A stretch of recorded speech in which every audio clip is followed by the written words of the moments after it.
السلام عليكم ورحمة الله وبركاته. إن الحمد لله نحمده ونستعينه ونستغفره ونعوذ بالله من شرور أنفسنا ومن سيئات أعمالنا. من يهده الله فلا مضل له ومن يضلل فلا هادي له.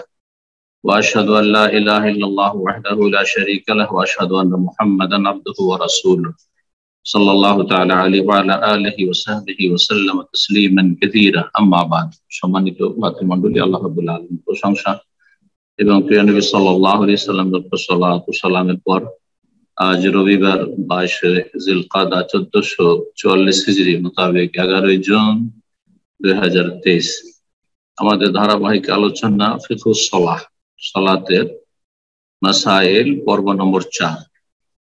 বিষয়বস্তু সালাতের জন্য অপেক্ষা এবং সালাতের জন্য মসজিদে গমনের ফজিলত এবং তার সাথে সালাতের খুশুর বিষয়টি, তিনটি বিষয় নিয়ে ছোট ছোট বিষয় সংক্ষেপে রয়েছে। অল্প সময়ের ভিতরে আমরা আলোচনা করব।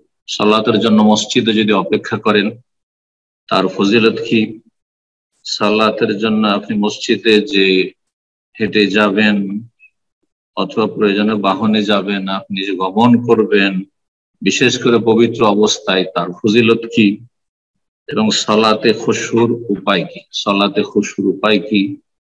আর একটি বিষয় আমাদের সাথে আছে, তা হচ্ছে সালাতে কান্না করার বিধান। সালাত অবস্থায়, নামাজ অবস্থায় কান্না করা যাবে কিনা এবং কান্নার ধরনটি কেমন হবে, কান্না যদি জায়েজ হয় তো তার দলিল বা কি।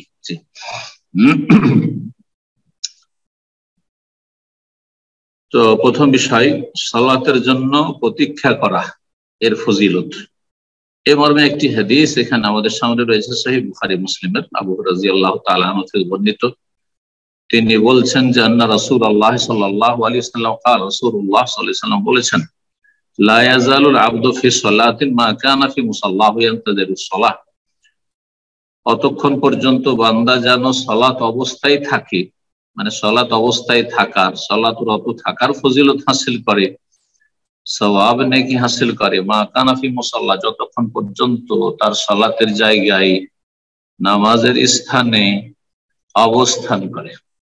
যেখানে সালাত পড়েছে অথবা পড়বে, এক সালাত পড়েছে আর সালাতের জন্য অপেক্ষা করছে, অথবা সেখানে গিয়ে তাহিয়াতুল মসজিদ পড়েছে মসজিদে, আর তারপরে ফরজ সালাতের জামাত কায়েম হওয়ার জন্য অপেক্ষা করছে, মাগরিব পড়েছে আর কত বারবার যাব আসবো, এখানে ইবাদত বন্দি করে জিকির আজকার করি, অপেক্ষায় থাকি, এশা পড়ে একবারই বেরোব, জোহর পড়ে আসর পড়ার জন্য বসে গেছে ইত্যাদি। তো এই সালাতের অপেক্ষায় যতক্ষণ পর্যন্ত একজন মুসলিম থাকে ততক্ষণ পর্যন্ত সালাত আদায় করার সওয়াব পায়। সালাত তত থাকার যে নেকি রয়েছে, সওয়াব রয়েছে। সালাত না পড়ে, নামাজ না পড়ে নামাজ পড়ার নেকি পেতে থাকে। সুবহানাল্লাহ। আল্লাহর কাছে নেকির অভাব নেই, শুধু আমাদের অন্তরের নিষ্ঠার অভাব রয়েছে, খলুসিয়াতের অভাব রয়েছে, আন্তরিকতা, একগ্রতা, মনোযোগী হওয়ার, সামান্য একটু ধ্যান দেওয়া, গুরুত্ব দেওয়া। আল্লাহ তৌফিক দান করুন। মা কানা ফি মুসাল্লাহ, যতক্ষণ পর্যন্ত মুসাল্লায় অবস্থান করবে, কি উদ্দেশ্যে? দুনিয়ার উদ্দেশ্য নাই, কারোর সাথে দেখা সাক্ষাতের জন্য নয়, অথবা দুনিয়ার গরজে নাই, ইয়ানতাজিরুস সালাহ, সে সালাতের প্রতীক্ষায় রয়েছে, নামাজের অপেক্ষায় রয়েছে। এটা এক ফজিলত যে নেকি পেতেই থাকবে যারা নামাজ পড়ছে। তাহলে ধরেন 1.5 ঘন্টা ধরে মাগরিব এশার মাঝখানে যদি কেউ মাগরিব পড়ে এশা পর্যন্ত অপেক্ষায় থাকে, এশার সালাত পড়ে যাও, ফজরের সালাতে আধা ঘন্টা ব্যবধান থাকে। এখানে অধিকাংশ মসজিদগুলিতে আজানে কামতের মাঝে আজানের সাথে সাথে ঢুকেছে, আর তারপরে আধা ঘন্টা অপেক্ষা করে জামাতে শরীক হইল। এই নয় যে যখন জামাত কায়েম হবে তখন গিয়ে পৌঁছিব, এমনটা করলাম না। অথবা আগে থেকে প্রস্তুত হয়েছে। আর একটা অপেক্ষা আর ব্যাখ্যা হচ্ছে যে আগে থেকেই উজু করে প্রস্তুত হয়েছে, তাদের সালাতের অপেক্ষায় যে আজান কখন হবে, কখন হবে। যেমন নবী সাল্লাল্লাহু আলাইহি ওয়াসাল্লাম বেলাল রাদিয়াল্লাহু বলতেন যে আরিহানা বিস সালাত, সালাত দ্বারা আমাদেরকে শান্তি দাও, শান্তির ব্যবস্থা করো, সালাতের আজান দাও, আজানের সময় হয়েছে কিনা। যতক্ষণ পর্যন্ত মানসিক দিক থেকে, শারীরিক দিক থেকে, স্থানগত দিক থেকে সময়ের দিক থেকে সালাতের অপেক্ষায় থাকবে যেন সালাত আদায় করা, নামাজ পড়ার নাকি পেতে থাকবে তখন। একটি বড় গুরুত্বপূর্ণ ফজিলত। আর একটি ফজিলত শোনেন ফেরেশতার দোয়া, যাদের দোয়া অবশ্যই কবুল হয়, যারা আল্লাহর কোন নাফরমানি করেন না, যারা হারাম রুজি খায় না, হারামের সংমিশ্রণ ঘটায় না হালালের সাথে, যাদের কোন রকমের গুনাহ হয় না, লা ইয়াসুন আল্লাহ মা আমারাহুম ওয়া ইয়াফআলুনা মা ইউমারুন, রাত দিন 24 ঘন্টা সবসময় তাদের আহার হচ্ছে আল্লাহর তাসবিহ, ইউসাব্বিহুনা আল-লাইলা ওয়ান নাহার লা ইফতুরুন, তাদের কোনো ক্লান্তি নেই, বিরক্তি নেই আল্লাহর ইবাদত বন্দেগীতে। ওয়া তাকুলুল মালায়েকা, ফেরেশতা দোয়া করতে থাকে আল্লাহ মাগফির লাহু, আল্লাহ এই বান্দা যে সালাতের অপেক্ষায় রয়েছে তাদেরকে মাফ করে দাও, আল্লাহুম্মা আরহামহু, আল্লাহ তার রহম করো, মাগফিরাতার, রহমতের দোয়া করে। হাত্তা ইয়ানসারিফা আও ইউহদিস, যতক্ষণ পর্যন্ত সেখান থেকে ফিরে না যাবে, যেখানে বসে আছে সেখান থেকে ফিরে না যাবে, অথবা সেখানে বসে আছে কিন্তু ইউহদিস, ওযু নষ্ট না করে দেবে, ওযু অবস্থায় তাহলে বসে থাকতে হবে, কারণ আপনি বিনা ওযুতে বসে থাকলে তার সালাতের অপেক্ষা হবে না, আবার ওযু করতে যেতে হবে। বুখারী মুসলিমের হাদিস, এই হাদিসের সহিহ বুখারীতে 176 নম্বর, সহিহ মুসলিমে 649 নম্বর। এখন আলোচনা করব মসজিদে সালাতের জন্য গমনের ফজিলত, বিশেষ করে তাহারাত অবস্থায় ওযু করে। তাহলে আমরা দু শ্রেণীর মানুষকে দেখি যারা মসজিদে গিয়ে সালাত আদায় করে। এক শ্রেণীর মানুষ আছে মসজিদের ওযুখানায় গিয়ে ওযু করে, অথচ তার বাসাতে ওযুর ব্যবস্থা রয়েছে। যেমন এখানে দেখা যায় অনেক লোকের রয়েছেন, বেরিয়ে সরাসরি চলে গেলেন বিনা ওযুতে মসজিদে সালাত আদায়ের জন্য। আর এক শ্রেণীর মানুষ রয়েছেন যারা বাড়ি থেকে ওযু করে তারা মসজিদে গমন করেন। যারা বাড়ি থেকে ওযু করে, নিজের বাসস্থান থেকে, নিজের কর্মস্থল থেকে, যে যেখানে আছেন সেখান থেকে ওযু করে মসজিদে গমন করলেন তাহারাত অবস্থায়, তাদের ফজিলত সম্পর্কে দুটো হাদিস এখানে রয়েছে। প্রথম হাদিস সহিহ মুসলিমের হাদিস, আবু হুরায়রা রাদিয়াল্লাহু তাআলা আনহু বর্ণিত, তিনি বলেছেন কালা রাসূলুল্লাহ রাসূলুল্লাহ বলেছেন মান তাতাহারা ফি বাইতি, যে ব্যক্তি নিজ বাড়িতে পবিত্রতা অর্জন করবে, ওযু করবে, তাহলে সুম্মা মাশা ইলা বাইতি মিন বুয়ুতিল্লাহ, আল্লাহর যে কোনো ঘরের একটি ঘরে গেল, কোনো একটি মসজিদ, যেটা কাছের মসজিদ যান, অথবা মাঝে মধ্যে আপনি মসজিদ পরিবর্তন করতে পারেন, একাধিক মসজিদ, যেমন সৌদি আরব আলহামদুলিল্লাহ অনেক অনেক ভাইরা আছেন তাদের চারিদিকে তো 4টি মসজিদ। আমার বাসার পাশে একসময় 14 বছর দীর্ঘ সময় থেকেছে 4টি মসজিদ, একটি মসজিদে 2 মিনিট লাগে, আর একটি 3 মিনিট, আর 4 মিনিট, আর একটি 5 মিনিট। জি, এই 4টি মসজিদ, এই 4টি যে কোনো মসজিদ আমি যেতে পারি। যদি একটি মসজিদ একবার অনাবাদ হওয়ার আশঙ্কা না থাকে, তাহলে কোনো জরুরি নয় যে আপনাকে একটি মসজিদে, আপনার বাড়ির কাছের মসজিদে সালাত আদায় করতে। এই মাসলা অনেকে জিজ্ঞাসা করে থাকেন, সেই জন্য এর উত্তরটা জেনে নেন।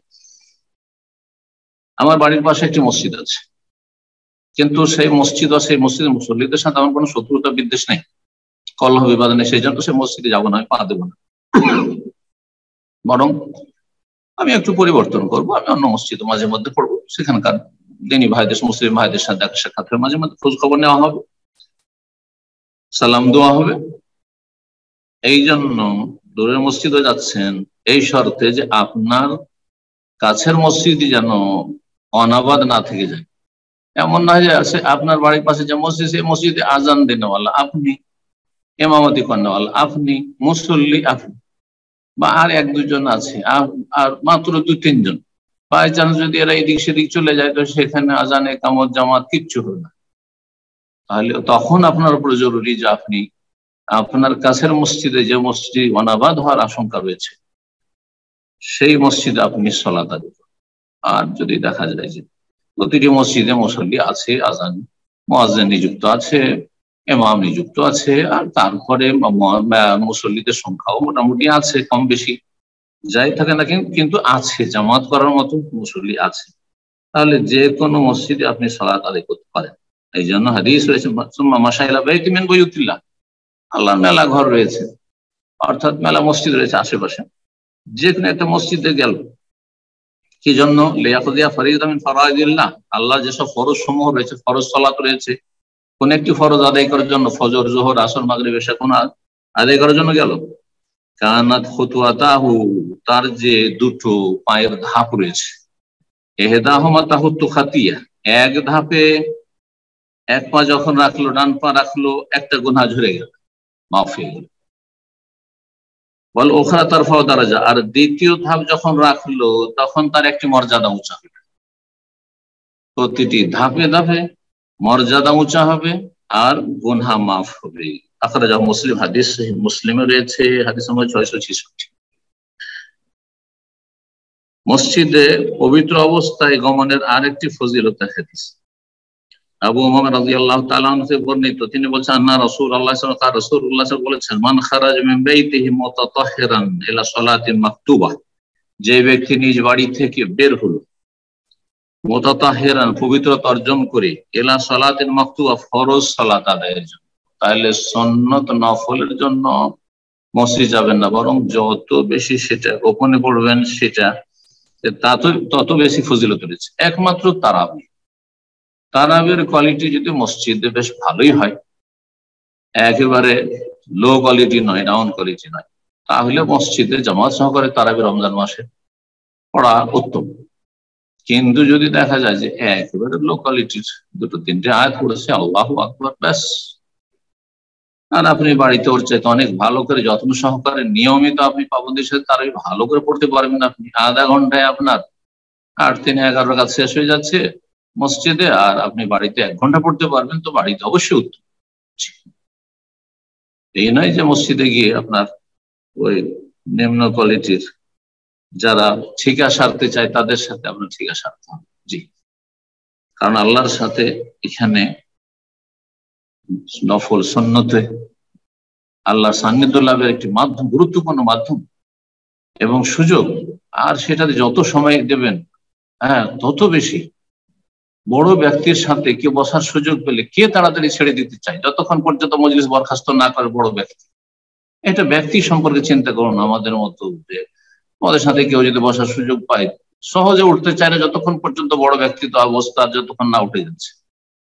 রব্বুল আলামিন, সমস্ত সৃষ্টির যিনি মালিক, বিশ্বজাহানের রব, তার সাথে নির্জনে গোপন আলাপের সুযোগ পেয়েছেন, মোনাজাতের সুযোগ পেয়েছেন, আর তাড়াতাড়ি কোন রকম সারতে পারলি।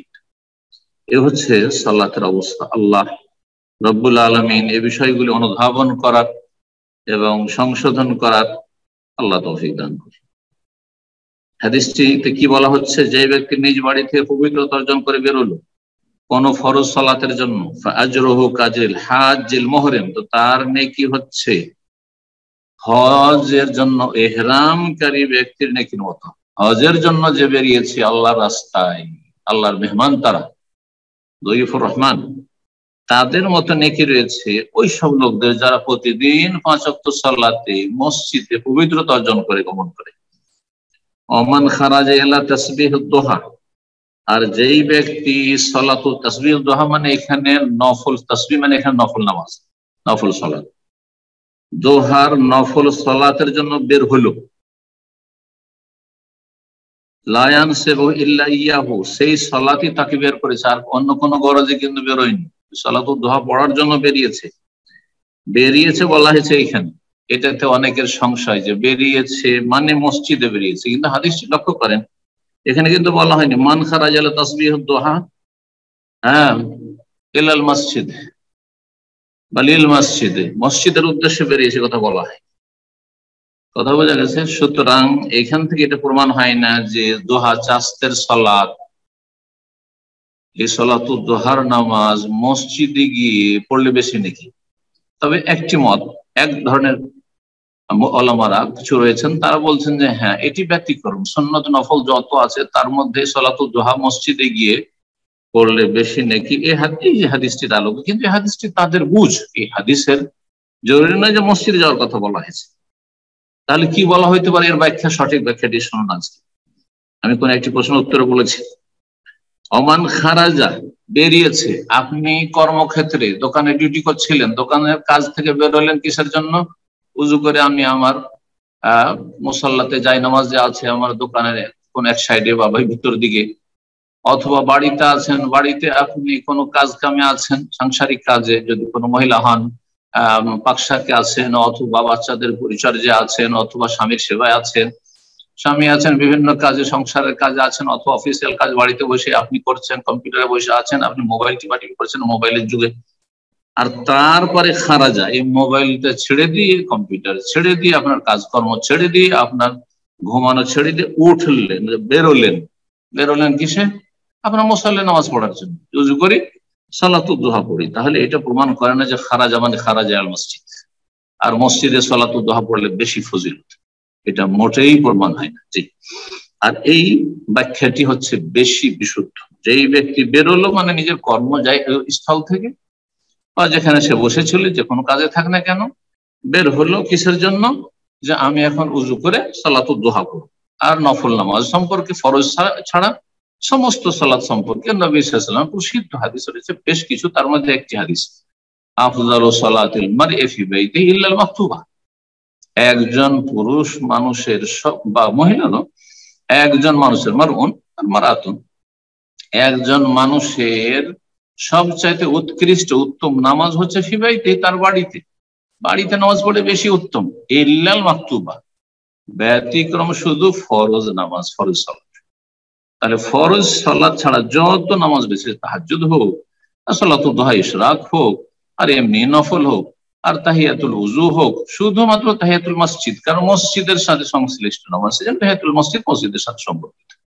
সুন্নাতের রাতেবা হোক, জোহরের সুন্নাত হোক, আর আসরে আপনার সুন্নাত গায়ের মুআক্কাদা হোক, বা যেটা বলা হচ্ছে অতিরিক্ত সুন্নাত হোক, আর মাগরিবের সুন্নাত হোক, এশার সুন্নাত, মাগরিব সুন্নাত, এশার সুন্নাত নবী সাল্লাল্লাহু আলাইহি ওয়াসাল্লাম সর্বদাই বাড়িতে পড়েছে, বাসা পড়েছে, হাদিস রয়েছে।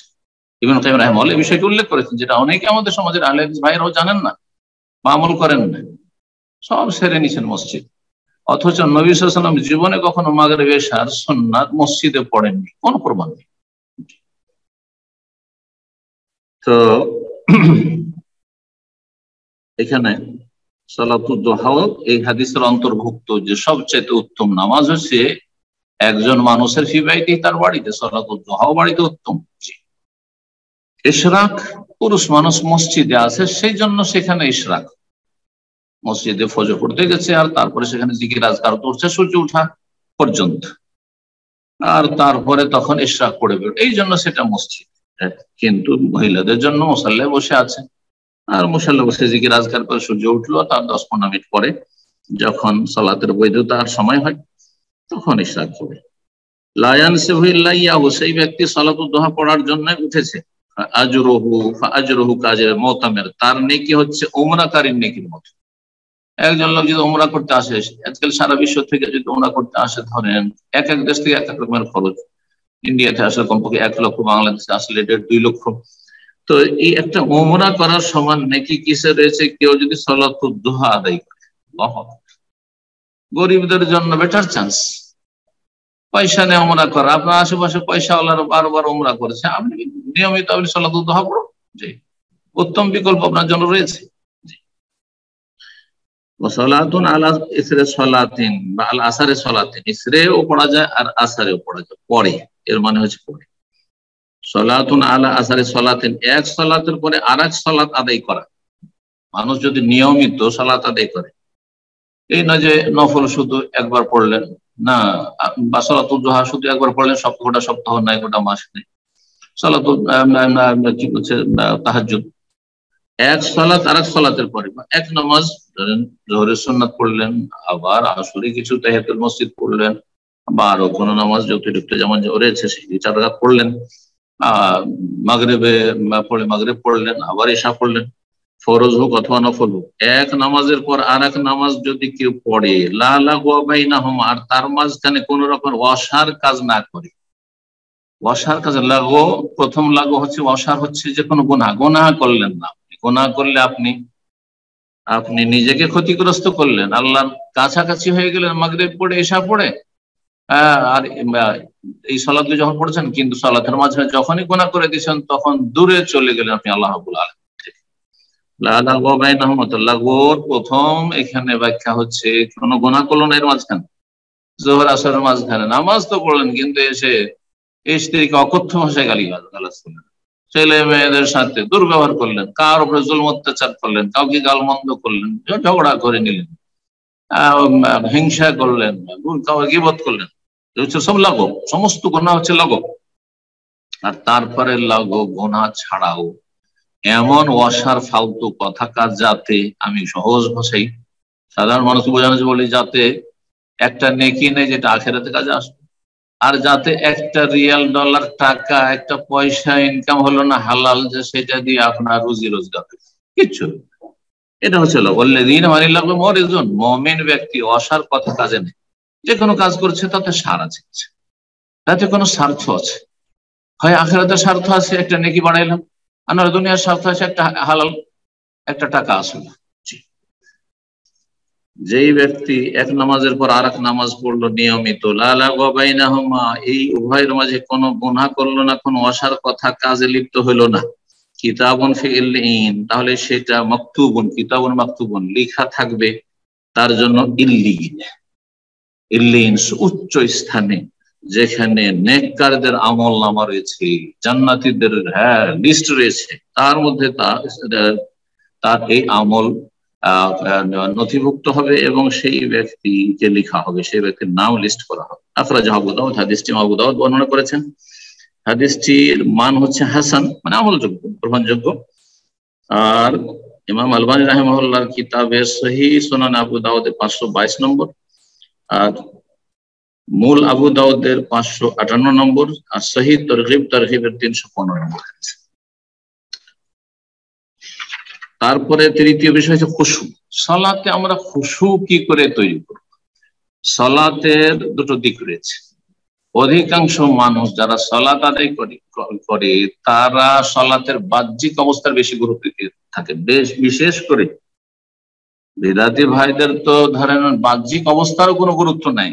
বেদাতি আমল করছে, বেদাতি নিয়ত পড়ছে, বেদাতি জায়নামাজের দোয়া পড়ছে, আর তারপরে সুন্নতের খেলাফ পড়ছে, রফেদান করলো না, হাত যেখানে গেল সেখানে গেল, আমিন জোরে বললো না, শোনাই গেল না তার আমিন, বহু সুন্নাত ছাড়ছে, বেদাত করছে, ওদের কথা বাদ।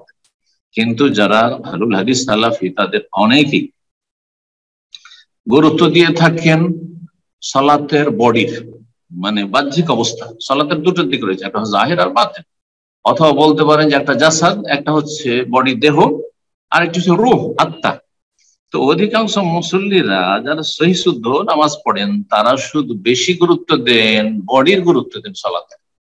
হ্যাঁ, কিন্তু বডির ভিতরে যে আত্মা না থাকলে মৃত, এত সুন্দর শরীর আমার আপনার, যদি আত্মা এখনই বেরিয়ে চলে যায় তাহলে কোনো মূল্য নেই, তখন আর নাম ধরে ডাকবেন না, হ্যাঁ মৃতদেহ বলবে, মাইয়াতকে উঠান, হ্যাঁ লাশ দাফন করেন বলবেন। আল্লাহু আকবার, কত মূল্যবান তাহলে রূহ, যে রূহকে দেখতে পাই না। ঠিক তেমনি সালাতের রূহ হচ্ছে খুশু, একাগ্রতা এবং মনোযোগী হওয়া, মন জান প্রাণ লাগিয়ে, মন লাগিয়ে সালাত আদায় করা। আপনি আল্লাহর স্মরণে এমন নিমগ্ন হয়েছেন যে দুনিয়ার সমস্ত সম্পর্ক আপনি কি করেছেন, ভুলে গেছেন। যেন যদিও মাঝে মাঝে আপনার উপর আমার উপর অ্যাটাক করছে, আঘাত করছে শয়তান, হ্যাঁ, যে আপনার আমার মনটাকে অন্যদিকে ফিরিয়ে দিচ্ছে, কিন্তু তারপরও যথাসাধ্য আপনাকে আমাকে প্রয়াস চালাতে হবে, চেষ্টা করে যেতে হবে। এই খুশু সালাতে কেমন করে তৈরি হবে, যেটি সালাতের রূহ? এখানে লেখক 6টি বিষয় উল্লেখ করেছেন, 6টি পয়েন্ট। এটি লেখনী আমি কোন এক সময় পড়েছিলাম এবং বাংলায় অনুবাদ করেছিলাম, তাতে প্রায় 30-এর বেশি খুশুর উপায় উল্লেখ করা হয়েছে। তো এখানে 6টি শুনুন। বলছেন ইয়াহসুল খুশু ফি সালাতি বিউমুরি মিনহা, সালাতের খুশু হাসিল হবে মানে অর্জন করতে পারবেন বেশ কিছু উপায় মাধ্যমে। একটি হুজুরুল কলব, আপনি কলবটাকে, হৃদয়টাকে আপনি সালাতে উপস্থিত করেন, একদম অন্তর আপনার পুরোপুরি সালাতে হাজির। দুনিয়ায় কোন জায়গার সাথে অন্তরের সম্পৃক্ততা নেই, না স্ত্রীর আসক্তিতে, না কোথাও অবৈধ কারো সাথে কথা বলে এসছেন, সেদিকে মনটা লুটকে আছে যে নামাজটা শেষ হলে আবার তাকে একটা কল দেবো, অথবা তার মিস কল এসে আছে কখন নামাজটা শেষ হবে, তার সঙ্গে তারপর নাউজুবিল্লাহ, অথবা দুনিয়ার জায়েজ, হ্যাঁ কর্মস্থল থেকে এসছেন আবার কখন দোকানটা খুলবো, আবার কাস্টমার লাইন ধরবে, অথবা এই কখন তাড়াতাড়ি ডিউটিটা যাবো, আগে ডিউটিতে হাজিরা দিই তারপরে নামাজ, এমনটা যেন নয়, এইরকমটা নয়। একেবারে দুনিয়ার সমস্ত সম্পর্ক থেকে মুক্ত হয়ে কলবকে আল্লাহর ইবাদতের জন্য হাজির করা, উপস্থিত করা, হুজুরুল কলব। 2 নম্বর উপায় হচ্ছে আল ফাহম ওয়াল ইদরাক লিমা ইয়াকরা ওয়া ইয়াসমা। যা কিছু আপনি পাঠ করছেন সালাতের শুরু থেকে শেষ পর্যন্ত, তাকবীরে তাহরিমা থেকে সালাম পর্যন্ত, এবং যা কিছু শুনছেন ইমাম থেকে, তা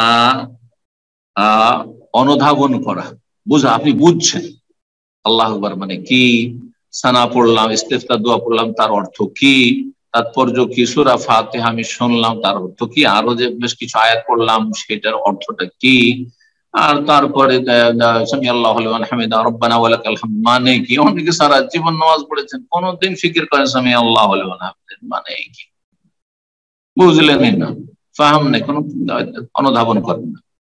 রব্বানা ওয়া লাকাল হামদ না, আর হামদান কাসীরান তাইয়িবান মুবারাকান, কোনদিন কত পড়ছেন আপনি, কিন্তু কোনদিনই আপনি সেটা আপনার বোধগম্য না, বুঝেন না, আর সেটাকে আপনি আয়ত্ত করেন না। অন্তরে যা পড়ছেন শুনছেন তা যেন আপনার জন্য বোধগম্য হয়, অনুধাবন হয় না। 3 নম্বর হচ্ছে রব্বুল আলামিনের তাজিম, শ্রদ্ধা, আল্লাহর তাজিম, আল্লাহর বড়ত্ব মহত্ব আপনার আমার অন্তরে বসে থাকবে সালাত অবস্থা। সেটা দুটো মাধ্যমে পয়দা হয়। কিভাবে তৈরি হবে আল্লাহর তাজিমটা, কিভাবে বৃদ্ধি পাবে? বলছেন দুটো বিষয়ের মাধ্যমে। একটা হচ্ছে মারিফাতু জালালিল্লাহ ওয়া আযমাতিহি, আল্লাহ রাব্বুল আলামিনের বড়ত্ব মহত্ব সম্পর্কে জ্ঞান অর্জন করা, মারিফত হাসিল করা। আর দ্বিতীয় হচ্ছে মারিফাতু হাকারাতিন নফস, নিজেকে চেনা যে আমি কত দুর্বল, অসহায়, তুচ্ছ রব্বুল আলামিনের, আমি কত ক্ষুদ্র বান্দা। চিন্তা করুন, এই বিশাল পৃথিবী, এত বড় পৃথিবী যাতে 7 আসমান জমিন রয়েছে, আর কত সৃষ্টিকর রয়েছে, আর কত শক্তিশালী আল্লাহর সৃষ্টি রয়েছে। আচ্ছা, এই যে এতগুলো গ্রহ রয়েছে, নক্ষত্র রয়েছে, সূর্য চন্দ্র রয়েছে, আর এইসবের মাঝে যে পৃথিবী একটা গ্রহ, এই গ্রহ অন্যান্য গ্রহের সাথে তুলনা করেন, তাহলে সূর্য চন্দ্রের সাথে তুলনা করেন কত ক্ষুদ্র, আর তারপরে এতে এই পৃথিবীর যে গ্রহ, এতে কত সৃষ্টি আল্লাহ রয়েছে, আর এই সমস্ত সৃষ্টির মধ্যে আমার অবস্থানটা কতটুকু, 3.5 হাত, কতটুকু চিন্তা করুন তো দেখি। আর কতক্ষণের জন্য আমার হাতে কি প্রাণটা আছে? এই বিষয়গুলো মারিফাতু হাকারাতিন নফস, নিজের নফসের, নিজের তুচ্ছতা, যে আমি কত তুচ্ছ, কত ক্ষুদ্র, অসহায়, এই সম্পর্কে মারিফাত, জ্ঞান অর্জন করা, এটা নিজেকে অনুধাবন করা, আমি কি এবং আমার রব কি, আমার রবের বড়ত্ব মহত্ব কি। এই দুটো বিষয় যখন বুঝবেন, যত বেশি বুঝবেন আপনি, যত বেশি অনুধাবন করবেন, ফায়াতাওয়াল্লাহু মিনহুমা, এই দুটো থেকে জন্ম নেবে আল ইনকিসার লিল, আল্লাহর সামনে বিনয়ী হওয়া, ওয়াল খুশু লাহু, এবং তার সামনে একগ্রতা, খুশু আসা। 4 নম্বর উপায় হচ্ছে আল্লাহ রাব্বুল আলামিন ভয়, ভীতি এবং প্রভাব, হাইবাত, প্রভাব। চিন্তা করুন, অনেকেই বাগ্মী বক্তা, আমরা দেখেছি এরকম বেশ কিছু বক্তা, বাগ্মী বক্তা, কিন্তু রাজার সামনে তাকে বক্তব্য করতে দেওয়া হয়েছে, থরথর করে কাঁপছে, মুখ শুকিয়ে আসছে, জিহ্বা শুকিয়ে আসছে। বাগ্মী, কারি, প্রখ্যাত কারি, হাফেজ, আর কোন রাজা বাদশার সামনে, মন্ত্রী মিশ্রের সামনে, অথবা বড় বড় অফিসাররা সব বসে আছে, বিশাল একটা মাহফিল, আর সেখানে তাকে কোরআন তেলাওয়াত করতে দেওয়া হয়েছে। তার কোরআন তেলাওয়াতের ধরন পাল্টে গেছে। মসজিদে নবী, মসজিদে হারামে প্রথম জীবনে ইমামতির সুযোগ পেয়েছেন, আর প্রথম দিনের তেলাওয়াত, তারপরে অন্য সময়ের তেলাওয়াত, সুবহানাল্লাহ, এরকম জায়গা, এটাকে হাইবাত বলা হয়। তো আমরা মানুষের সামনে ভয় পেয়ে যাই, আমাদের ছোটরা আমাদের সামনে বক্তব্য করতে ভয় পায়, মুখ শুকিয়ে আসে, ভুলে যায়, কথা কম হয়ে যায়। আমরা আমাদের বড়দের সামনে আমাদের যদি বক্তব্য করতে লাগা হয়, তো আমাদের বক্তব্যের বিভিন্ন দিক নিয়ে যে আলোচনা করেছে, ঠান্ডা হয়ে যায়, সব যেন এলোমেলো। এটার নাম হাইবাত। তো আল্লাহর হাইবাত, আল্লাহ রাব্বুল আলামিনের ক্ষমতার আপনার আমার উপর যে প্রভাব, প্রতিপত্তি, এবং আল্লাহর ভয়, ভীতি, এটি আল্লাহর তাজিম, বড়ত্ব, মহত্ব যে অন্তরে বসে আছে, তার চাইতেও গুরুত্বপূর্ণ, তার চাইতেও বড় মর্যাদাপূর্ণ। এই আল্লাহর হাইবাত আল্লাহর ভয় ভীতি এবং আল্লাহ রাব্বুল আলামিনের প্রতিপত্তি আপনার আমার অন্তরে কিভাবে কায়েম হবে, আল্লাহর কুদরত ক্ষমতা এবং আল্লাহর বড়ত্ব মহত্ব সম্পর্কে যত জ্ঞান অর্জন করবেন তত বেশি সেটা বৃদ্ধি পাবে জন্মনে। এক। আর দ্বিতীয় হচ্ছে আল্লাহ সুবহানাহু ওয়া তাআলার হকের ক্ষেত্রে কত আমরা ত্রুটি করছি। আল্লাহ সবই দিয়েছেন, আল্লাহ কতটুকু শুকরিয়া আদায় করতে পারছি, কি হক আদায় করছে রব্বুল আলামিন। এই এই অনুভূতি এবং এই বিষয়টি যখন আপনি নিজে বুঝে আপনি স্বীকার করবেন যে সত্যি আমি ত্রুটিপূর্ণ, এতে থেকে আল্লাহর হাইবাত, আল্লাহর ভয় ভীতি, আল্লাহর প্রভাব প্রতিপত্তি আপনার উপর আমার উপর সৃষ্টি হবে। তো এই হাইবাতের মাধ্যমে খুশু আসবে। 5 নম্বর হচ্ছে আল্লাহর কাছে পূর্ণ আশাবাদী হন, নিরাশ হবেন না। অতীতে গোনা হয়ে গেছে, সংশোধন করার একমাত্র পথ তওবা ইস্তিগফার, আমল ভালো করা। অতীতে সময়গুলি চলে গেছে, ভালোভাবে ইবাদতবন্দি করতে পারেনি না, এখন যেই সময়টা সেই সময়টা ভালো কাজে লাগান, এগিয়ে যান, পেছন দিকে তাকিয়ে দেখেন। আল্লাহর কাছে আশা করা বেশি। মহান আল্লাহর কাছে উত্তম প্রতিদানের আশা করবেন আপনার সলাতের মাধ্যমে। আল্লাহর কাছে আমি মহাপুরস্কার চাই দুনিয়া আখিরাতে। 6 নম্বর আল হায়া, লজ্জা। আল্লাহর সামনে দাঁড়িয়ে লজ্জা যে আল্লাহ তোমার এত নিয়ামত ভোগ করছি, কিন্তু তোমার এই নিয়ামত ভোগ করে কত নাফরমানি করে দিচ্ছি, কত গুনাহ করছি তোমার জমিনে বাস করে। তোমার দেওয়া নিদ্রা, তোমার দেওয়া শরীরে সুস্থতা, তোমার দেওয়া নিরাপত্তা, তোমার দেওয়া আমার ধন সম্পদ টাকা পয়সা, তোমার দেওয়া আমার স্ত্রী আমার ছেলে মেয়ে, এই সবগুলিকে আল্লাহ রাব্বুল আলামিনের সন্তুষ্টিতে কতটা আমরা ব্যয় করছি। আল্লাহ নিয়ামত সমূহ সম্পর্কে জ্ঞান অর্জন করলে এটা পয়দা হবে, লজ্জা পয়দা হবে যে আল্লাহ কত কি দিয়েছেন আর কি করছি আমরা। আল্লাহ সুবহানাহু ওয়া তাআলার হকের ক্ষেত্রে কত ত্রুটি হচ্ছে আমাদের, এই বিষয়টি অনুভব করা, এতে লজ্জা পয়দা হবে, লজ্জা লাগবে আল্লাহর সামনে। যদি কোনো মানুষের হক আদায় না করে, বাপ মার হক আদায় না করতে, বাপ মার সামনে দাঁড়াতে লজ্জা পাবে না। ওস্তাদের যদি হক আদায় না করতে পারেন তাহলে ওস্তাদের সামনে দাঁড়াতে লজ্জা লাগবে। জি, দেখেন আমরা কোনো বড় ব্যক্তির কাছে গেলে খালি হাতে গেলে লজ্জা, শ্বশুর বাড়ি গেলে খালি হাতে, আপনি মিষ্টি নেননি, কোনো ফলমূল নেননি, কোন বাঙালি আছে যে খালি হাতে যাবেন? হ্যাঁ, কত লজ্জা পাবেন যে আমি এরকম খালি হাতে এলাম, আমার পয়সা নেই, কত লজ্জা। চিন্তা করুন তো দেখি। তো রব্বুল আলামিনের ক্ষেত্রে ওয়ালিল্লাহিল মাসালুল আলা উত্তম দৃষ্টান্ত রয়েছে। সময় এগিয়ে যাচ্ছে, সংক্ষেপে শেষ বিষয়টি, সেটি হচ্ছে শরীয়ত সম্মত কান্নার বিবরণ। কান্নাটা কেমন? কান্না চিৎকার করে হবে। নবী সাল্লাল্লাহু আলাইহি ওয়াসাল্লামের কান্না কেমন ছিল? কান্না ছিল। নবী সাল্লাল্লাহু আলাইহি ওয়াসাল্লাম সালাতের ভিতরে কান্না করতেন, কোরআন তেলাওয়াত শুনে কান্না করতেন, ইবাদত বন্দেগীতে কান্না আসতো। এমনিও মাঝে মধ্যে বসে আছেন, হঠাৎ করে কোনো কথা মনে পড়েছে, কান্না করেছেন। কোন কথা? মানে আল্লাহ রাব্বুল আলামিন সম্পর্কে, আল্লাহর দ্বীন সম্পর্কে, উম্মত সম্পর্কে। নবী সাল্লাল্লাহু আলাইহি ওয়াসাল্লামের কান্না ছিল লাম ইয়াকুন বিশাহীকিন, তাতে কোন রকমের চিৎকার ছিল, রফে সাউত, আর কোন আওয়াজ উঁচু হতো না। আর হঠাৎ করে একটু চিৎকার দিলেন, কান্না করে, হাউমাউ করে না, হাউমাউ করে কান্না ছিল না। আর কোন রকমের আওয়াজ উঁচা হইতো না। বল কানা তাদমা আইনাহু, তার দুই চক্ষু দিয়ে অশ্রু প্রবাহিত। জি, অন্তর থেকে যে কান্নার চোখ দিয়ে পানি বইবে, আওয়াজ তেমন হবে না বেশি। তবে সামান্য কিছু আওয়াজ হওয়া স্বাভাবিক, যেটা আমি আপনি সামলে রাখতে পারি না, কান্না আসলে একটু কান্নার আওয়াজ হয়ে যাওয়া, সেটা অবশ্যই শরীয়ত সম্মত প্রমাণিত। চিৎকার করে নয় সেটি, কিন্তু যেন সেই আওয়াজটাকে আপনি চেপে রাখার চেষ্টা করছেন, দমিয়ে রাখার চেষ্টা করছেন, কিন্তু দমিয়ে রাখতে পারছেন না। সেই সম্পর্কে একটি হাদিস রয়েছে, নবী সাল্লাল্লাহু আলাইহি ওয়াসাল্লাম যখন সালাতের ভিতরে কান্না করতেন, ইউসমাউ লিসাদরিহি, তার সিনা, বুক থেকে শোনা যেত আজিজুন, একটি আওয়াজ, চাপা আওয়াজ, আজিজিল মিরজালি মিনাল বুকা, কান্নার কারণে যেমন ফুটন্ত পানি যখন ফুটে তখন স স করে আওয়াজ করে, হ্যাঁ, স করে আওয়াজ করে। তো একটা যখন খুব বেশি ফুটন্ত হয়ে যায় তখন আওয়াজ হয়ে থাকে, ওই রকম আওয়াজ নবী সাল্লাল্লাহু আলাইহি ওয়াসাল্লামের ভিতর থেকে আসতো। তো এইরকম আওয়াজ, কান্নার আওয়াজ, এতে পাশের লোকেরা বুঝতে পারছে যে কান্না করছে এই লোকটি। কোনো দোষের কথা নেই সালাতের ভিতরে, সেটা ফরজ হোক অথবা নফল হোক, রাতের হোক অথবা দিনের হোক, লোকের সামনে হোক অথবা নির্জন হোক, কিন্তু ভান করে নয়। ভক্ত বাড়াবার জন্য কান্না, মাহফিলে কান্না, এগুলি হচ্ছে রিয়া। আল্লাহ হেফাজত করি সব থেকে। ওকানা বুকাউ সাল্লাল্লাহু আলাইহি ওয়াসাল্লাম, আল্লাহ রাসূল সাল্লাল্লাহু আলাইহি ওয়াসাল্লামের কান্নাগুলি কয়েক রকমের ছিল। কখনো আল্লাহ মিন খাশিয়াতিল্লাহ, আল্লাহর ভয়ে কান্না করতেন, আল্লাহর আযাবের ভয়ে, আল্লাহ নিয়ামতের আশায়। ওয়াতারাতান খাউফান আলা উম্মতিহি, এবং কখনো কখনো নিজের উম্মতের জন্য ভয় পেতেন, আমার উম্মতের হাই কি হবে, উম্মতি উম্মতি বলে কান্না করতেন। ওয়া শাফাকাতান আলাইহা, উম্মতের মায়া মমতা করে কান্না করতেন যে উম্মতের কি দশা হবে।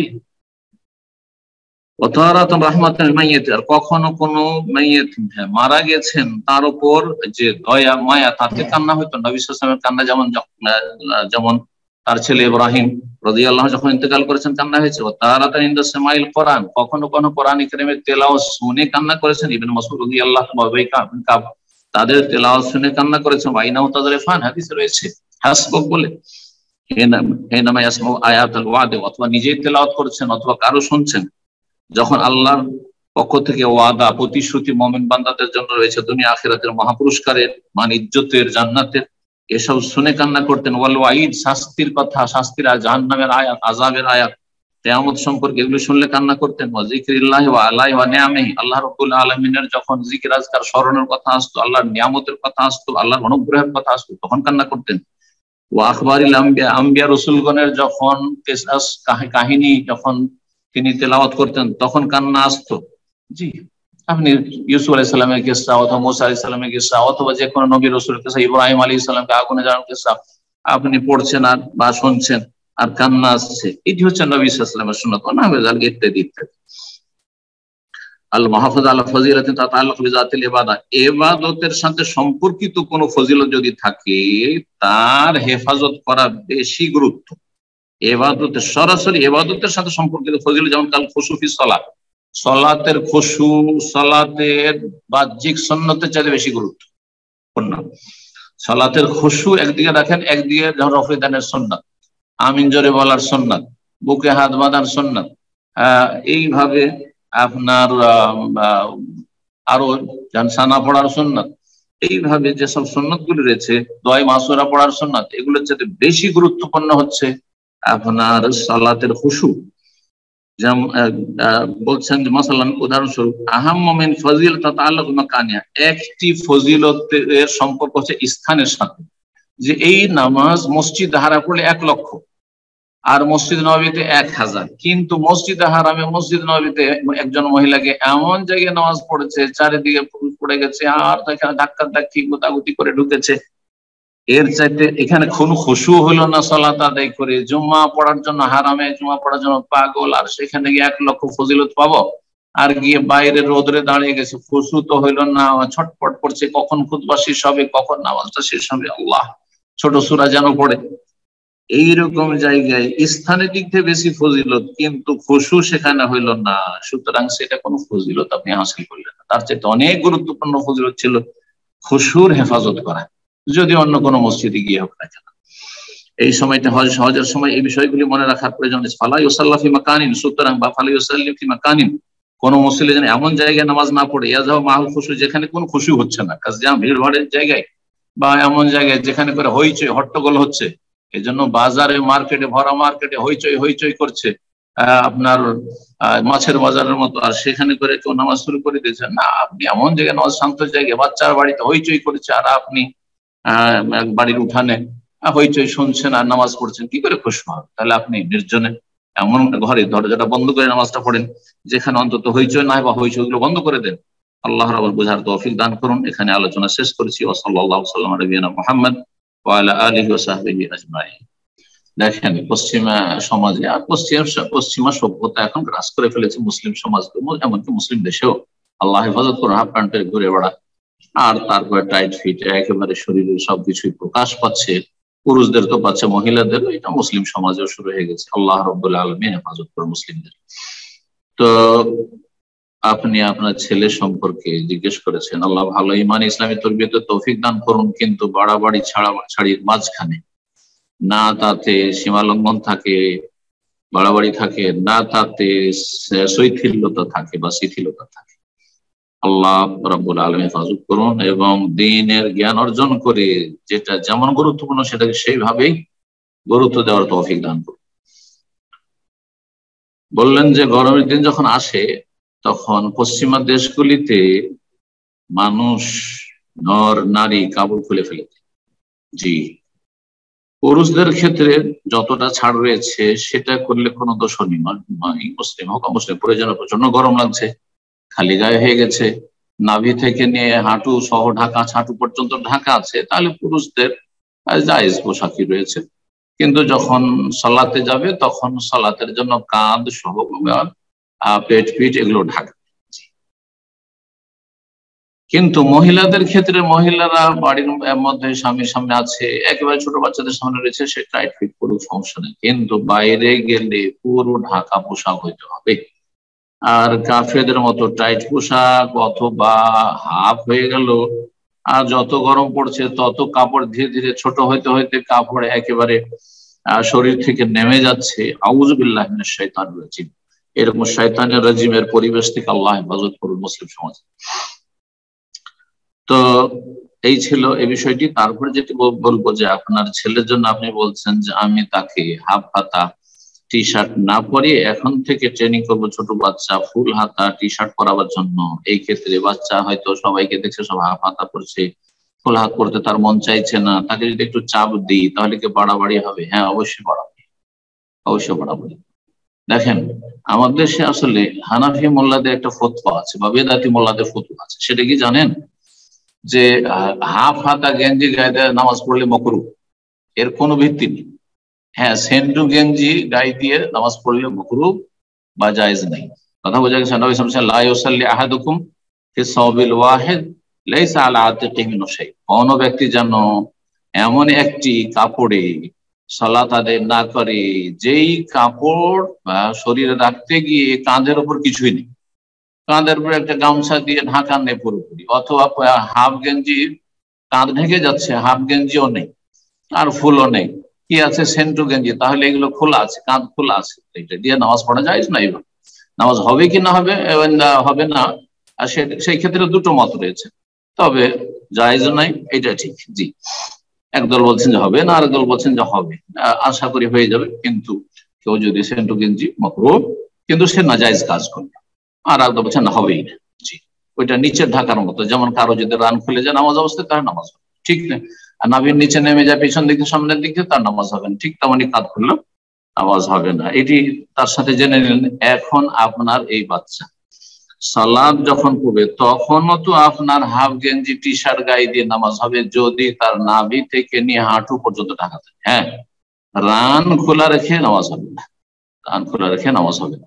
এবং রান হচ্ছে আওরাত পুরুষদেরও জন্য, রান হচ্ছে এমনি তো সালাতের বাইরে হচ্ছে ঢেকে রাখার অঙ্গ, কিন্তু সেটা লজ্জা স্থানের মতো আওরাতে গালিজা নয়, মানে কবিরা গুনাহ হয়ে যাবে না, কিন্তু অপছন্দ, অপছন্দের মাকরুহ। আপনার বাচ্চা যদি প্যান্ট পরে সেটা হাঁটু পর্যন্ত ঢাকা আছে, অথবা ফুল প্যান্টই পরছে, ফুল প্যান্টই পরানো ওইটাই ভালো, এদিকে উঠাতে যায় না, না হলে ধীরে ধীরে তখন প্রভাবিত হবে কাফেরদের থেকে অথবা খারাপদের থেকে। আর হাফ যদি টি শার্ট পরে তাতে কোনো দোষের কথা না শরীয়তে। সালাত অবস্থায় কেউ হাফ না পরে যদি ফুল পরে, একটু ঢিলা ঢালা, আপনার গেঞ্জি না পরে প্যান্ট না পরে কেউ যদি জুব্বা পরে অথবা পাঞ্জাবি ঢিলা ঢালা পোশাক পরে, উত্তম, শুধু বল নফল উত্তম বলা যেতে পারে। তো আপনি একটা নফল কাজের জন্য আপনি হাত ঢাকার জন্য ছোট বাচ্চাকে ট্রেনিং করাবেন, এটা আপনার পক্ষ থেকে বাড়াবাড়ি হয়ে যাবে। মোটেই এটা করবেন না, এটা তরবিয়তের তরিকা নয়। আল্লাহ যতটা ছাড় দিয়েছেন ততটা ছেলে মেয়েকে ছাড় দেবেন। আপনি বেশি টাইট করলে কিন্তু ভেঙে যাবে, বেশি টাইট করলে যে কোনো জিনিস ভেঙে যায়। আল্লাহ বুঝার তৌফিক দান করুন। বারাকাল্লাহু ফিক। এ পর্যায়ে প্রশ্ন করবেন শাহিদুল ইসলাম, আপনি প্রশ্ন করুন। আসসালামু আলাইকুম শাইখ। ওয়ালাইকুম আসসালাম ওয়া রাহমাতুল্লাহি ওয়া বারাকাতুহু। কেমন আছেন শাইখ? আমি আবুধাবি থেকে বলছি। জি, কোত্থেকে? আবুধাবি থেকে। মাশাআল্লাহ, বলেন কি নাম? শাহিদুল ইসলাম। শাহিদুল ইসলাম, বলেন। জি শাইখ, আমার প্রশ্ন হচ্ছে, আমি আগে কোম্পানিতে কাজ করতাম, এখন বর্তমানে হাউসে আছি আরবির ঘরে। আমার দাড়ি থাকার কারণে বেশিরভাগ লোকে আমাকে তুচ্ছ তাচ্ছিল্য করে, আরবরা, বিশেষ করে তালেবান বা মাতাওয়া, এভাবে করে অনেকে মানে ভালো চোখে দেখে না। বিশেষ করে যারা আছে এদের ফ্যামিলিতে বা এদের বাইরে যেখানে যায়, দাড়ির কারণে অনেক সময় অনেকে আমার উপরে চড়া হয়ে যায়। আমি হয়তো অন্যায় না করলেও আমার উপরে চড়া হয়ে যায়, মানে আমার পেজ দেখলে তারা ছড়া হয়ে যায় দাড়ির কারণে, আমি যতটুকু বুঝতে পারছি। তো এই ক্ষেত্রে আমার করণীয় কি? এবং তারা বেশিরভাগই দাড়িকে তারা নিজেরা তো রাখেই না, শতকরা 2% লোকে দাড়ি রাখে এখানে, শতকরা 2% হয়তো পাওয়া যাবে, 98% দাড়ি রাখে না, কাটে। কিন্তু ও যারা দাড়ি রাখে তাদেরকেও তারা ভালো চোখে দেখেন। এবং কি এই দেশের একজন লোকাল, ও আমার সাদিক, ও দেশি, ও দাড়ি রাখে, ও সালাফি, ওকেও ওর ভাইরা এবং কি অন্যান্য লোক ওকেও তাচ্ছিল্য করে দাড়ি নিয়ে, ও দেশি। এখন এই ক্ষেত্রে শাহেখ আপনার নসিহা কি, যে এরা আরব হয়ে এরা জানে, আর টাকনুর নিচে ওদের কাপড় তো কন্টিনিউ থাকে, সবার কন্টিনিউ। কাউকে যদি নিষেধ করি যে ভাই আপনাকে আপনাকে স্বাধীনভাবে চলতে দিচ্ছে কিনা এটা দেখার বিষয়। দুনিয়া জাহান্নামে চলে যাক তাতে আপনার কিছু নেই, কিন্তু আপনাকে যেন বাধা না, আপনার দিন পালনে বাধা না দেয়, এটা হচ্ছে মূল বিষয়। অন্যের কথা বাদ দেয়। প্রশ্ন শেষ আপনার, আশা করি। তো আল্লাহ হেফাজত করুন। আপনাকে দুটো নসিহা করুন। একটি হচ্ছে যে পরিস্থিতি আপনি আছেন সেখানে প্রথম সবর করুন। এখন যদি আপনার সেখানে থাকাটা জরুরি হয় তাহলে ধৈর্য ধারণ করুন। দাড়ির কারণে আপনাকে তুচ্ছ তাচ্ছিল্য করছে, আপনাকে ঘৃণা করছে, আপনাকে গালমন্দ করছে, আপনাকে যেই সেই বলছে, কখনো তালেবান, কখনো আর কিছু, কখনো চরমপন্থী, কখনো আরো কিছু বলবে। তো এগুলো নবী সাল্লামকে বলেছে মক্কার কাফেররা, এটা কাফেরদের কাজ। সাহাবাই কেরামদেরকে বলেছেন কাফেররা, মুনাফিকরা। জি, মদিনার মুনাফিকরা তাবুক যুদ্ধের সময়, বিভিন্ন যুদ্ধের সময় এরকম করেছে সাহাবাই কেরামদের সাথে। জি, তো এটা কোনো নতুন ইতিহাস নয়, হ্যাঁ, বরং এটি হচ্ছে পুরাতন ইতিহাস। তার আগে যত আম্বিয়া রসুলগণ তাদের সাথে কানুবহিম ইস্তাহজিউন, তারা হাসি মজাক, রহস্য উপহাস করা, ঠাট্টা করা, এগুলো হচ্ছে তাদের বদ চরিত্র। এই জন্য তাদেরকে আল্লাহ ধ্বংস করেছেন। কিন্তু এই উম্মতের ওপর আল্লাহ রহম করেছেন যে পুরো জাতিকে ধ্বংস করবেন না, তবে তাদের জন্য বিভিন্ন রকম আযাব রয়েছে। তাদের পারিবারিক আযাব রয়েছে, মানসিক আযাব রয়েছে, তাদের শারীরিক আযাব, বড় বড় রোগ রয়েছে। তারা অশান্তিতে জাহান্নামে বাস করছে, দুনিয়ায় বাস করে অনেক নিয়ামতের টাকা পয়সা নিয়েও জাহান্নামে বাস করছে, কোনো শান্তিতে নাই সব দুনিয়াদার লোকেরা। তো সবর করুন, একটি নসিহত। দ্বিতীয় নসিহত হচ্ছে যে যদি ওখানে থাকা আপনার জরুরি না হয়, যে আমার রুজি বাংলাদেশ হবে, বাংলাদেশ অন্তত দাঁড়িয়ে আপনার সম্মান আছে, অল্প কিছু লোক আছে হ্যাঁ ইসলাম বিদ্বেষী, চরম ইসলাম বিদ্বেষী, সে এই আগাছা দুনিয়া সব জায়গায় আছে। তো এই আগাছাকে পরোয়া করলে হবে না, বুক ফুলিয়ে চলতে হবে।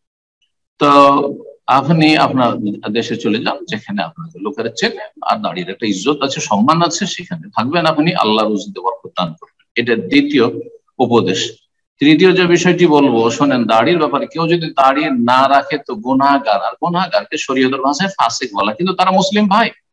সারা জীবন কেউ যদি দাড়ি না রাখে, 5 ওয়াক্ত নামাজ পড়ে, শিরক বিল্লাহ করে না, নাস্তিক নয়, বড় শিরক করে না, কুফরি করে না, তাহলে তারা আমাদের মুসলিম ভাই, ইন্নামাল মুমিনুনা ইখওয়া, তাদের সাথে ভ্রাতৃত্ব নষ্ট হয়নি।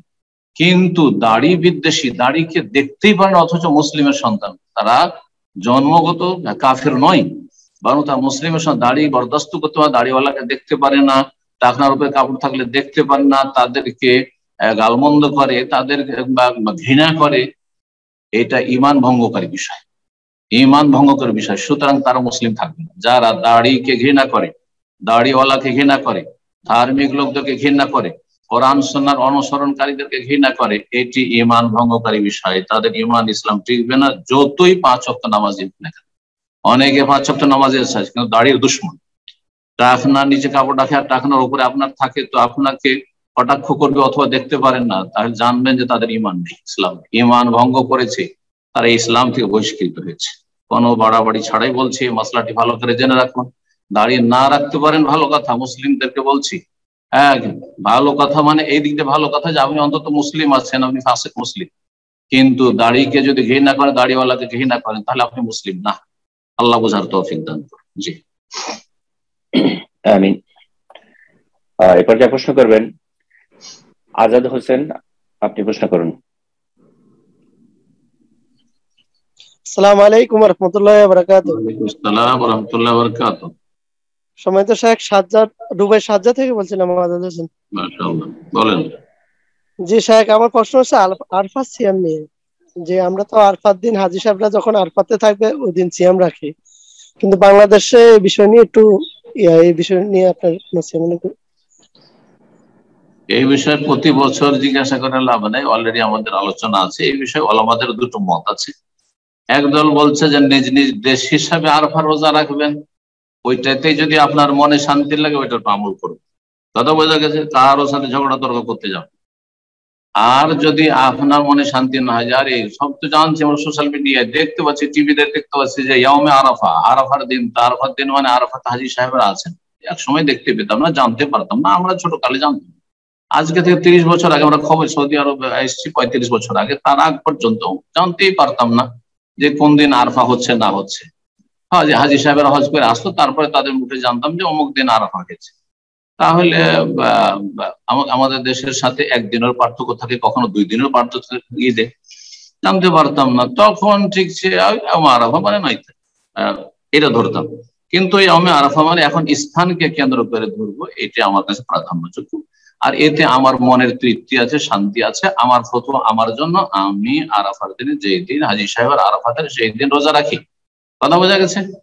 বাকি কথা হলে আমাদের অনেক আহলে হাদিস ওলামা আছেন, তাদেরকে আমি এহতেরাম করি, কিন্তু আমি ওদের চরমপন্থাকে পছন্দ করি না। ইজতিহাদি মাসাইলে আপনার বাক স্বাধীনতা আছে, আমারও বাক স্বাধীনতা আছে, আপনার আমলের স্বাধীনতা আছে, আমারও আমলের স্বাধীনতা আছে, বা যে যেটা করছেন করুন, কিন্তু কেউ কারো কটাক্ষ করিয়েন না। আর সোশ্যাল মিডিয়া গরম করে কোনো লাভ নাই।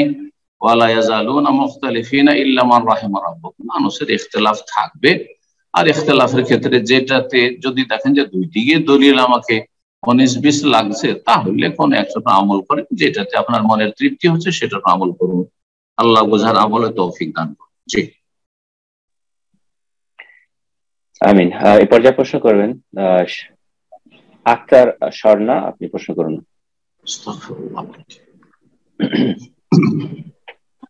আসসালামু আলাইকুম ওয়া রাহমাতুল্লাহি ওয়া বারাকাতুহু। ওয়ালাইকুম আসসালাম ওয়া রাহমাতুল্লাহ। আমি সুইজারল্যান্ড থেকে বলছি। কোন জায়গা? সুইজারল্যান্ড। সুইজারল্যান্ড, মাশাআল্লাহ, বলেন। উস্তাদ, আমার কোশ্চেন হচ্ছে যে নামাজের বাইরে যখন আমরা দোয়া করি, যে মানে একটু কষ্ট মনের ভিতরে বা একটা কোনো রাগ আসছে মনের মধ্যে, অনেক উচ্চস্বরে আল্লাহর নামটা নিয়ে বলি, হে আল্লাহ তুমি আমাকে মানে অমুককে হেদায়েত করো, বা বাচ্চারা অনেক ডিস্টার্ব করতেছে, বা কারোর সাথে একটা রাগ হয়েছে, মনে অনেক কষ্ট, উচ্চস্বরে বললাম হে আল্লাহ অমুককে হেদায়েত করো, বুঝ দান করো। এই যে উচ্চস্বরে আল্লাহর নামটা নিলাম, এতে কি আল্লাহর সাথে বেয়াদবি হলো? উচ্চ স্বরে দোয়া করতে নিষেধ এসেছে হাদিসে, অপছন্দনীয় বা দোয়ার আদবের খেলাফ। আল্লাহ রাব্বুল কোরআনে কারীমে ইরশাদ করেছে, মর্মে বেশ আয়াত রয়েছে একাধিক। কারণ একটি আয়াত, উদু রাব্বাকুম তাদাররুআন ওয়া খুফিয়া, উদু রাব্বাকুম, তোমাদের রবকে ডাকো বা রবের কাছে দোয়া করো, তাদাররুআন, একাগ্রতার সাথে, কান্না ভাব নিয়ে, আর ওয়া খুফিয়া, আস্তে আস্তে। আস্তে আস্তে মানে কেউ শুনছে না, এটাও আস্তে আস্তে, সিররান কে সামিল। আর আরেকটা হচ্ছে আস্তে আস্তে মানে আশেপাশের লোক 2-4 জন এই আশেপাশে বসে আছে, এরা শুনছে, কিন্তু আল্লাহ আল্লাহ করে চিল্লাচ্ছে, যেমন আমাদের দেশের বক্তাদের মোনাজাত ছিল এক সময়, স্লোগান দেওয়ার মতো। এই দোয়া ইসলামী আদবের খেলাফ, দোয়ার শিষ্টাচারের খেলাফ।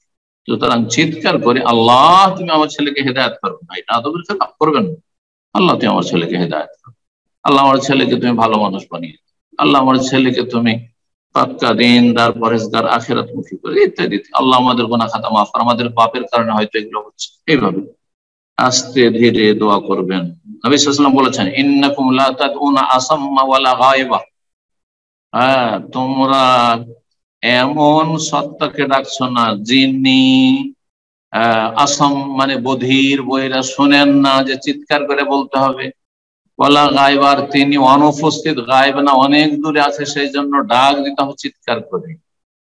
বরং বলা কিন্তু সামিয়ান করিবা, তোমরা যিনি সর্বশ্রোতা, সবকিছু শোনেন, সবার কথা শোনেন, আস্তে জোরে সব শোনেন, করিবা যিনি অত্যন্ত নিকটে, তাকে তোমরা ডাকছো। সুতরাং তোমরা চিৎকার করে উচ্চ স্বরে আল্লাহকে ডাকবেন না, সুতরাং আস্তে করে দোয়া করবেন, ঠান্ডা মেজাজ। আর রাগের মেজাজে আপনার দোয়াতে খুশি বা কি হবে, যে আপনি রাগের অবস্থায় দোয়া করবেন, ঠান্ডা মেজাজটাকে ঠান্ডা করে দোয়া করবেন। আল্লাহ রাব্বুল আলামিন সকলকে হেদায়েত নসিব করুন। আমিন। এরপর যা প্রশ্ন করবেন ফারহান মীর, আপনি প্রশ্ন করুন। জি, আসসালামু আলাইকুম স্যার। আমি পশ্চিম বাংলা বীরভূম থেকে বলছি। জি বলেন। জি, আমার প্রশ্নটা হচ্ছে মানে দুটো ক্যাটাগরিতে আছে। সেটা হচ্ছে, এক নম্বর প্রশ্ন হচ্ছে যে ঋণগ্রস্ত অবস্থায় মানে কেউ ধরেন সাদকা করলো, দান করলো, সেটা কি মানে গ্রহণযোগ্য হবে?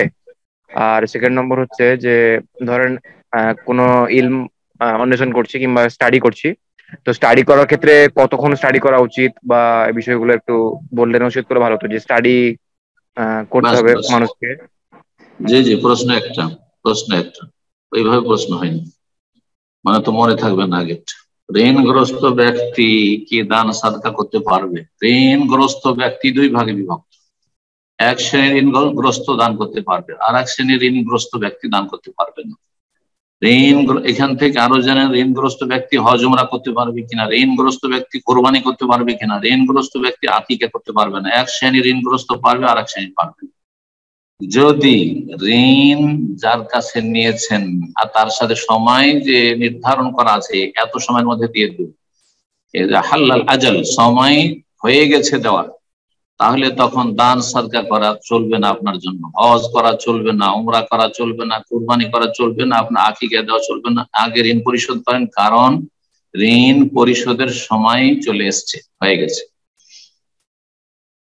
আর একটি অবস্থা বলি, আমাদের দেশের লোকেরা কিন্তু সময় সময় নির্ধারণ করাকে মানহানি মনে করে, আর মনে করে যে এটা ছোটলেই করে দিলাম, আমাকে দিচ্ছে তো, কিন্তু টাইম বেঁধে দিচ্ছে কেন? কিন্তু একটু জেহালাত, যারা ধার নেই আর ধার দেয় তাদেরও জেহালাত, অজ্ঞতা। তো এই জন্য দিয়ে দেয়, ও জানেও না যে আমি কতদিনের জন্য দিলাম, আর ও বলে দেয় না যে কতদিনের জন্য দিলাম, কিন্তু চাওয়া শুরু করেছে। যারা সময় বেঁধে দেয়নি তারা চাওয়া শুরু করেছে, ভাই টাকাটা তো দিয়েছিলাম, তো টাকাটা দেন, এরকম চাইছে আমাদের যে প্রচলিত সমাজ। তখন আপনার জন্য এইসব ইবাদত বন্দেগী, দান সাদকা করা, হ্যাঁ টাকা পয়সা জমা থেকে জাকাত অবশ্যই দিতে হবে। দান সাদকা মানে নফল দান সাদকা করতে পারবেন না, মসজিদ মাদ্রাসায় জলসায় চাঁদা দিতে পারবেন না, তখন আপনি হজ উমরে আসতে পারবেন না। হ্যাঁ, হজ ফরজ হইলো আগে, তার আগে ঋণ পরিশোধ করা আগে বেশি ফরজ, কারণ সেটা বান্দার হক। তো এই অবস্থাগুলিতে। আর দ্বিতীয় অবস্থা হচ্ছে যে যেই ব্যক্তি আপনাকে ঋণ দিচ্ছে সে বলছে অসুবিধা নাই, আপনি হজে যাবেন, টাকা পয়সা ঘাটতি আছে, আমার কাছ থেকে নিয়ে যান, 50,000 1 লাখ নিয়ে যান, হজ করে এসে আপনি কিস্তিতে যখন ইচ্ছা দেবেন, ওমরায় যাচ্ছেন যান, টাকা পয়সা নিয়ে যান, আবার আপনার কাছে পাবো, অসুবিধা নেই, আপনি করে আসেন, যখন পারবেন তখন দেবেন বা পরে দেবেন, আপনি মাসের মাস দিয়ে দেবেন। আপনি আকিকা দেন, আপনি কোরবানি দেন, হ্যাঁ আপনি দান সাদকা করেন, কোনো অসুবিধা নেই, কিন্তু আমারটা দিয়ে না, আপনি আস্তে আস্তে দিয়ে না, তাহলে তখন এই সমস্ত কাজ করতে পারবেন। আশা করি বিষয়টি ক্লিয়ার হয়েছে। এই বিষয়ে বারবার অনেকে জিজ্ঞাসা করেন, আর হোয়াটসঅ্যাপে অনেকে জিজ্ঞাসা করেছেন, গত সপ্তাহে কেউ জিজ্ঞাসা করছেন। সুতরাং এই উত্তরটি ওইসব ভাইদেরকে বোনদেরকে পাঠিয়ে দেবেন যারা বারবার করে একই কথা অনেক সময় জিজ্ঞাসা করতে থাকে। জি, বারাকাল্লাহ। আমিন। পর্যায়ে প্রশ্ন করবেন। আমি একটু এই বিষয়টা বলিনি, বলবো এলএম শেখার ক্ষেত্রে উনি চাইছেন কোনো সময়সীমা নির্ধারণ না, কোনো সময়সীমা নির্ধারণ নেই, যতটা সময় আপনার এলএম শেখার ফরজ আইন আদায় হয়ে যায়। ফরজ আইনের পর্যায়ে যদি থাকেন, আপনি নামাজ পড়তেই জানেন, আপনি হজে আসবেন, হজের তরিকায় জানেন না যেমন অধিকাংশ হাজিরা, তাহলে আপনার জন্য 24 ঘন্টাও লাগতে পারে। যে আমি কালকে হজে বেরিয়ে যাবো, 24 ঘন্টা আজকে পড়াশোনা করে আমি হজটাকে মুখস্থ করে ভালো করে আর উমরার তরিকা জেনে তারপরে। তো এইরকম কোনো সময়সীমা নির্ধারণ নেই, প্রয়োজন কতটা সময় রয়েছে। ফরজে কেফায়ের স্তরে যখন থাকবেন, যে যথেষ্ট মোটামুটি জানা আছে দিন পালনের জন্য, কিন্তু অতিরিক্ত জ্ঞান অর্জন করা, যেমন আমাদের অধিকাংশ ছাত্র ভাইরা যারা আমাদের সামনে সরাসরি এসে আলোচনা শুনেন, তাদের অধিকাংশ যারা নিয়মিত আসেন ফরজে কেফায়ের স্তরে, অথবা আমরাও ফরজে কেফায়ের স্তরে আছি, তাহলে এই ক্ষেত্রে সময়সীমা নির্ধারণ নেই যে আমাকে প্রতিদিন এতটা পড়তে হবে বা এতটা স্টাডি করতে হবে, না, যতটা পারলাম করলাম, যখন বেশি ব্যস্ততা কমিয়ে দিলাম, যখন ব্যস্ততা নেই তখন বাড়িয়ে দিলাম, কিন্তু এলেম চর্চার ভিতরে থাকতে হবে যাতে করে ফরজে কিফায়াতে অংশ নিতে পারি। আল্লাহ রাব্বুল আলামিন তৌফিক দান করুন। আমিন। এবারে প্রশ্ন করবেন শান্তা ইসলাম, আপনি প্রশ্ন করুন। আসসালামু আলাইকুম শাইখ। ওয়ালাইকুম আসসালাম ওয়া রাহমাতুল্লাহি ওয়া বারাকাতুহু। জি শাইখ, আমি বাংলাদেশের ঢাকা থেকে বলছি। বলেন। শাইখ, আমার প্রশ্ন হলো যে আমাদের বাসায় বড় ভাই আছে, বাবা আছে, তো তাদের সামনে আমাদের সতর ঢাকা কি বাধ্যতামূলক বা ভুলে যায়, কি ঢাক কোনো না? কাজে ডাক দিলে তখন মানে শরীর মানে বাসায় বড় ভাই আছে, বাবা আছে, তো মাঝে মধ্যে তারা কোনো কাজের আদেশ দিলে মাঝে মধ্যে যেমন ওড়না নিতে ভুলে যায় বা এমনি হুটহাট করে তাদের সামনে চলে যায়, তো এই ক্ষেত্রে কি গুনাহ হবে? জি, বাবা মাহারাম, সবচেয়ে কাছের মাহারাম স্বামী, বাবা, হ্যাঁ কথা বোঝা গেছে। তারপরে আপন ভাইয়েরা, বৈমাত্রীয় ভাই, বৈপিত্রীয় ভাই, এই 3 রকম ভাই। চতুর্থ ভাই দুধ ভাই। যদি কোনো মাহরাম ব্যক্তি থাকে, মাহরামের সামনে কি ওড়না নিতে হবে? না, ওড়না নেওয়ার প্রয়োজন নেই। যদি কেউ নেই ভালো, না নিলে অতিরিক্ত সেটা মুস্তাহাব বা নফল, না নিলে কোনো দোষের কথা নেই, সালোয়ার কামিজ আছে।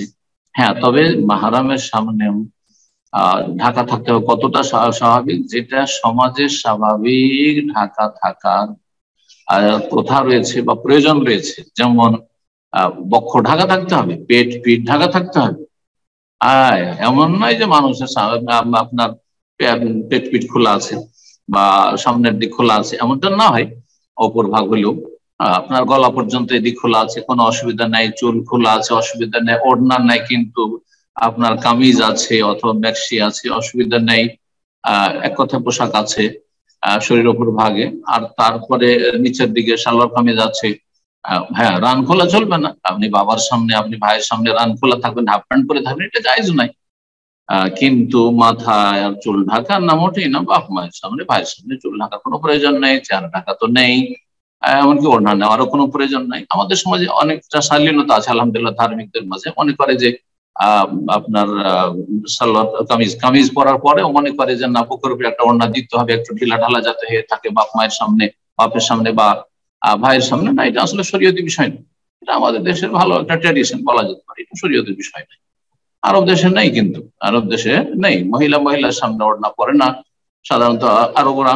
তারপরে মহিলা বাপ মায়ের সামনে মেয়েরা ওড়না পরে না, কোনো দোষের কথা নেই, ফিতনার আশঙ্কা না থাকলে। কিন্তু যদি ভাই দেখেন যে অসৎ, এই মশলা মনে রাখতে হবে, ভাই ধরেন অসৎ চরিত্রহীন, ভাইয়ের নজর খারাপ, অনেক ভাই আছে, বোনদের ক্ষেত্রে নজর খারাপ, মাহারাম কিন্তু তার নজর ভালো না, আর তাহলে অবশ্যই তখন ঢিলা ঢালা বরং তার সামনে যেতে হবে। যাওয়ার পরে চেহারা খুলেও তার সামনে যেতে হবে। আল্লাহ বুঝার তৌফিক দান করুন। আমিন। প্রশ্ন করবেন শায়লা পারভিন ফ্রম ব্রাজিল। আপনি প্রশ্ন করুন। আসসালামু আলাইকুম ওয়া রাহমাতুল্লাহি ওয়া বারাকাতুহু। ব্রাজিল থেকে বলছি। জি শেখ, আমার প্রশ্ন হলো, আমরা সমাজে দেখতে পাই এখন সন্তান ক্ষেত্রে। জি, আমার কথা কি শোনা যাচ্ছে? হ্যাঁ হ্যাঁ শোনা যাচ্ছে, কিন্তু একটু ক্লিয়ার ছিল না, বলেন। জি, আমরা দেখতে পাই যে সন্ততিরা তাদের বাবা মায়ের হক আদায়ের ক্ষেত্রে অনেক ধরনের অবহেলা করে থাকেন। তো এক্ষেত্রে দেখা যাচ্ছে বৃদ্ধ অবস্থায় উপনীত হওয়ার পর স্বাভাবিকভাবে জীবিকার কারণে ছেলে মেয়েদেরকে বিভিন্ন জায়গায় যেতে হচ্ছে, বিশেষ করে ছেলেদেরকে। কথাগুলো বোঝা যাচ্ছে না ক্লিয়ার, প্রথম দিকে আমি কথা বল, আপনার মাইকটা একটু চেক করে নিন। আপনার কথাগুলো ভেঙে ভেঙে যাচ্ছে, একটু ব্যাকগ্রাউন্ড নয়েজ আছে, তো একটু মাইকটা চেক করে নিন ইনশাআল্লাহ।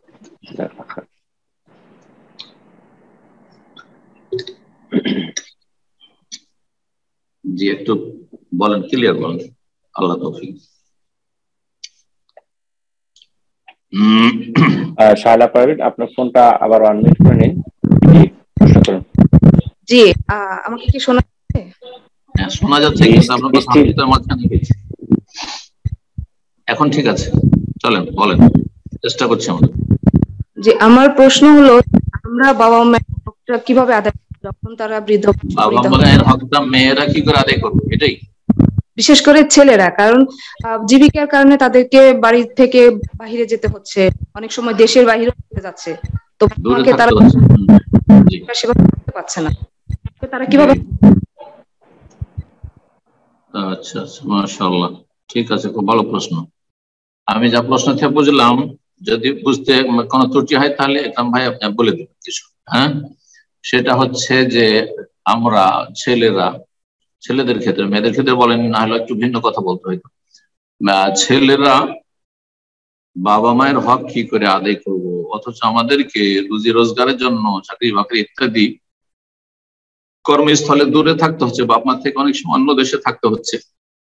যেমন হয়তো কেউ ব্রাজিল আছেন, তার বাবা মা বাংলাদেশ আছেন, আমেরিকা, ইউরোপ, যে বিভিন্ন দেশ থেকে আপনারা প্রশ্ন করলেন, বিভিন্ন দেশে আছেন, বাবা মা বাংলাদেশে আছেন অথবা কোথাও আছেন, দূরে আছেন। তো কি করে তাদের হক আদায় করব? হক আদায় করা মানে শারীরিক হক আদায় করাই নয়, শুধু হক আদায় করা মানে পাশে থাকা শুধু নয়, হ্যাঁ, আর রাত দিন সকাল বিকাল দেখা হইতে হবে এটাও নয়। হক, আমরা এই ক্ষেত্রে একটি কথা বলিনি, সেটি হচ্ছে আমরা একজন আরেকজনের পরিপূরক, আমরা একজন আরেকজনের পরিপূরক।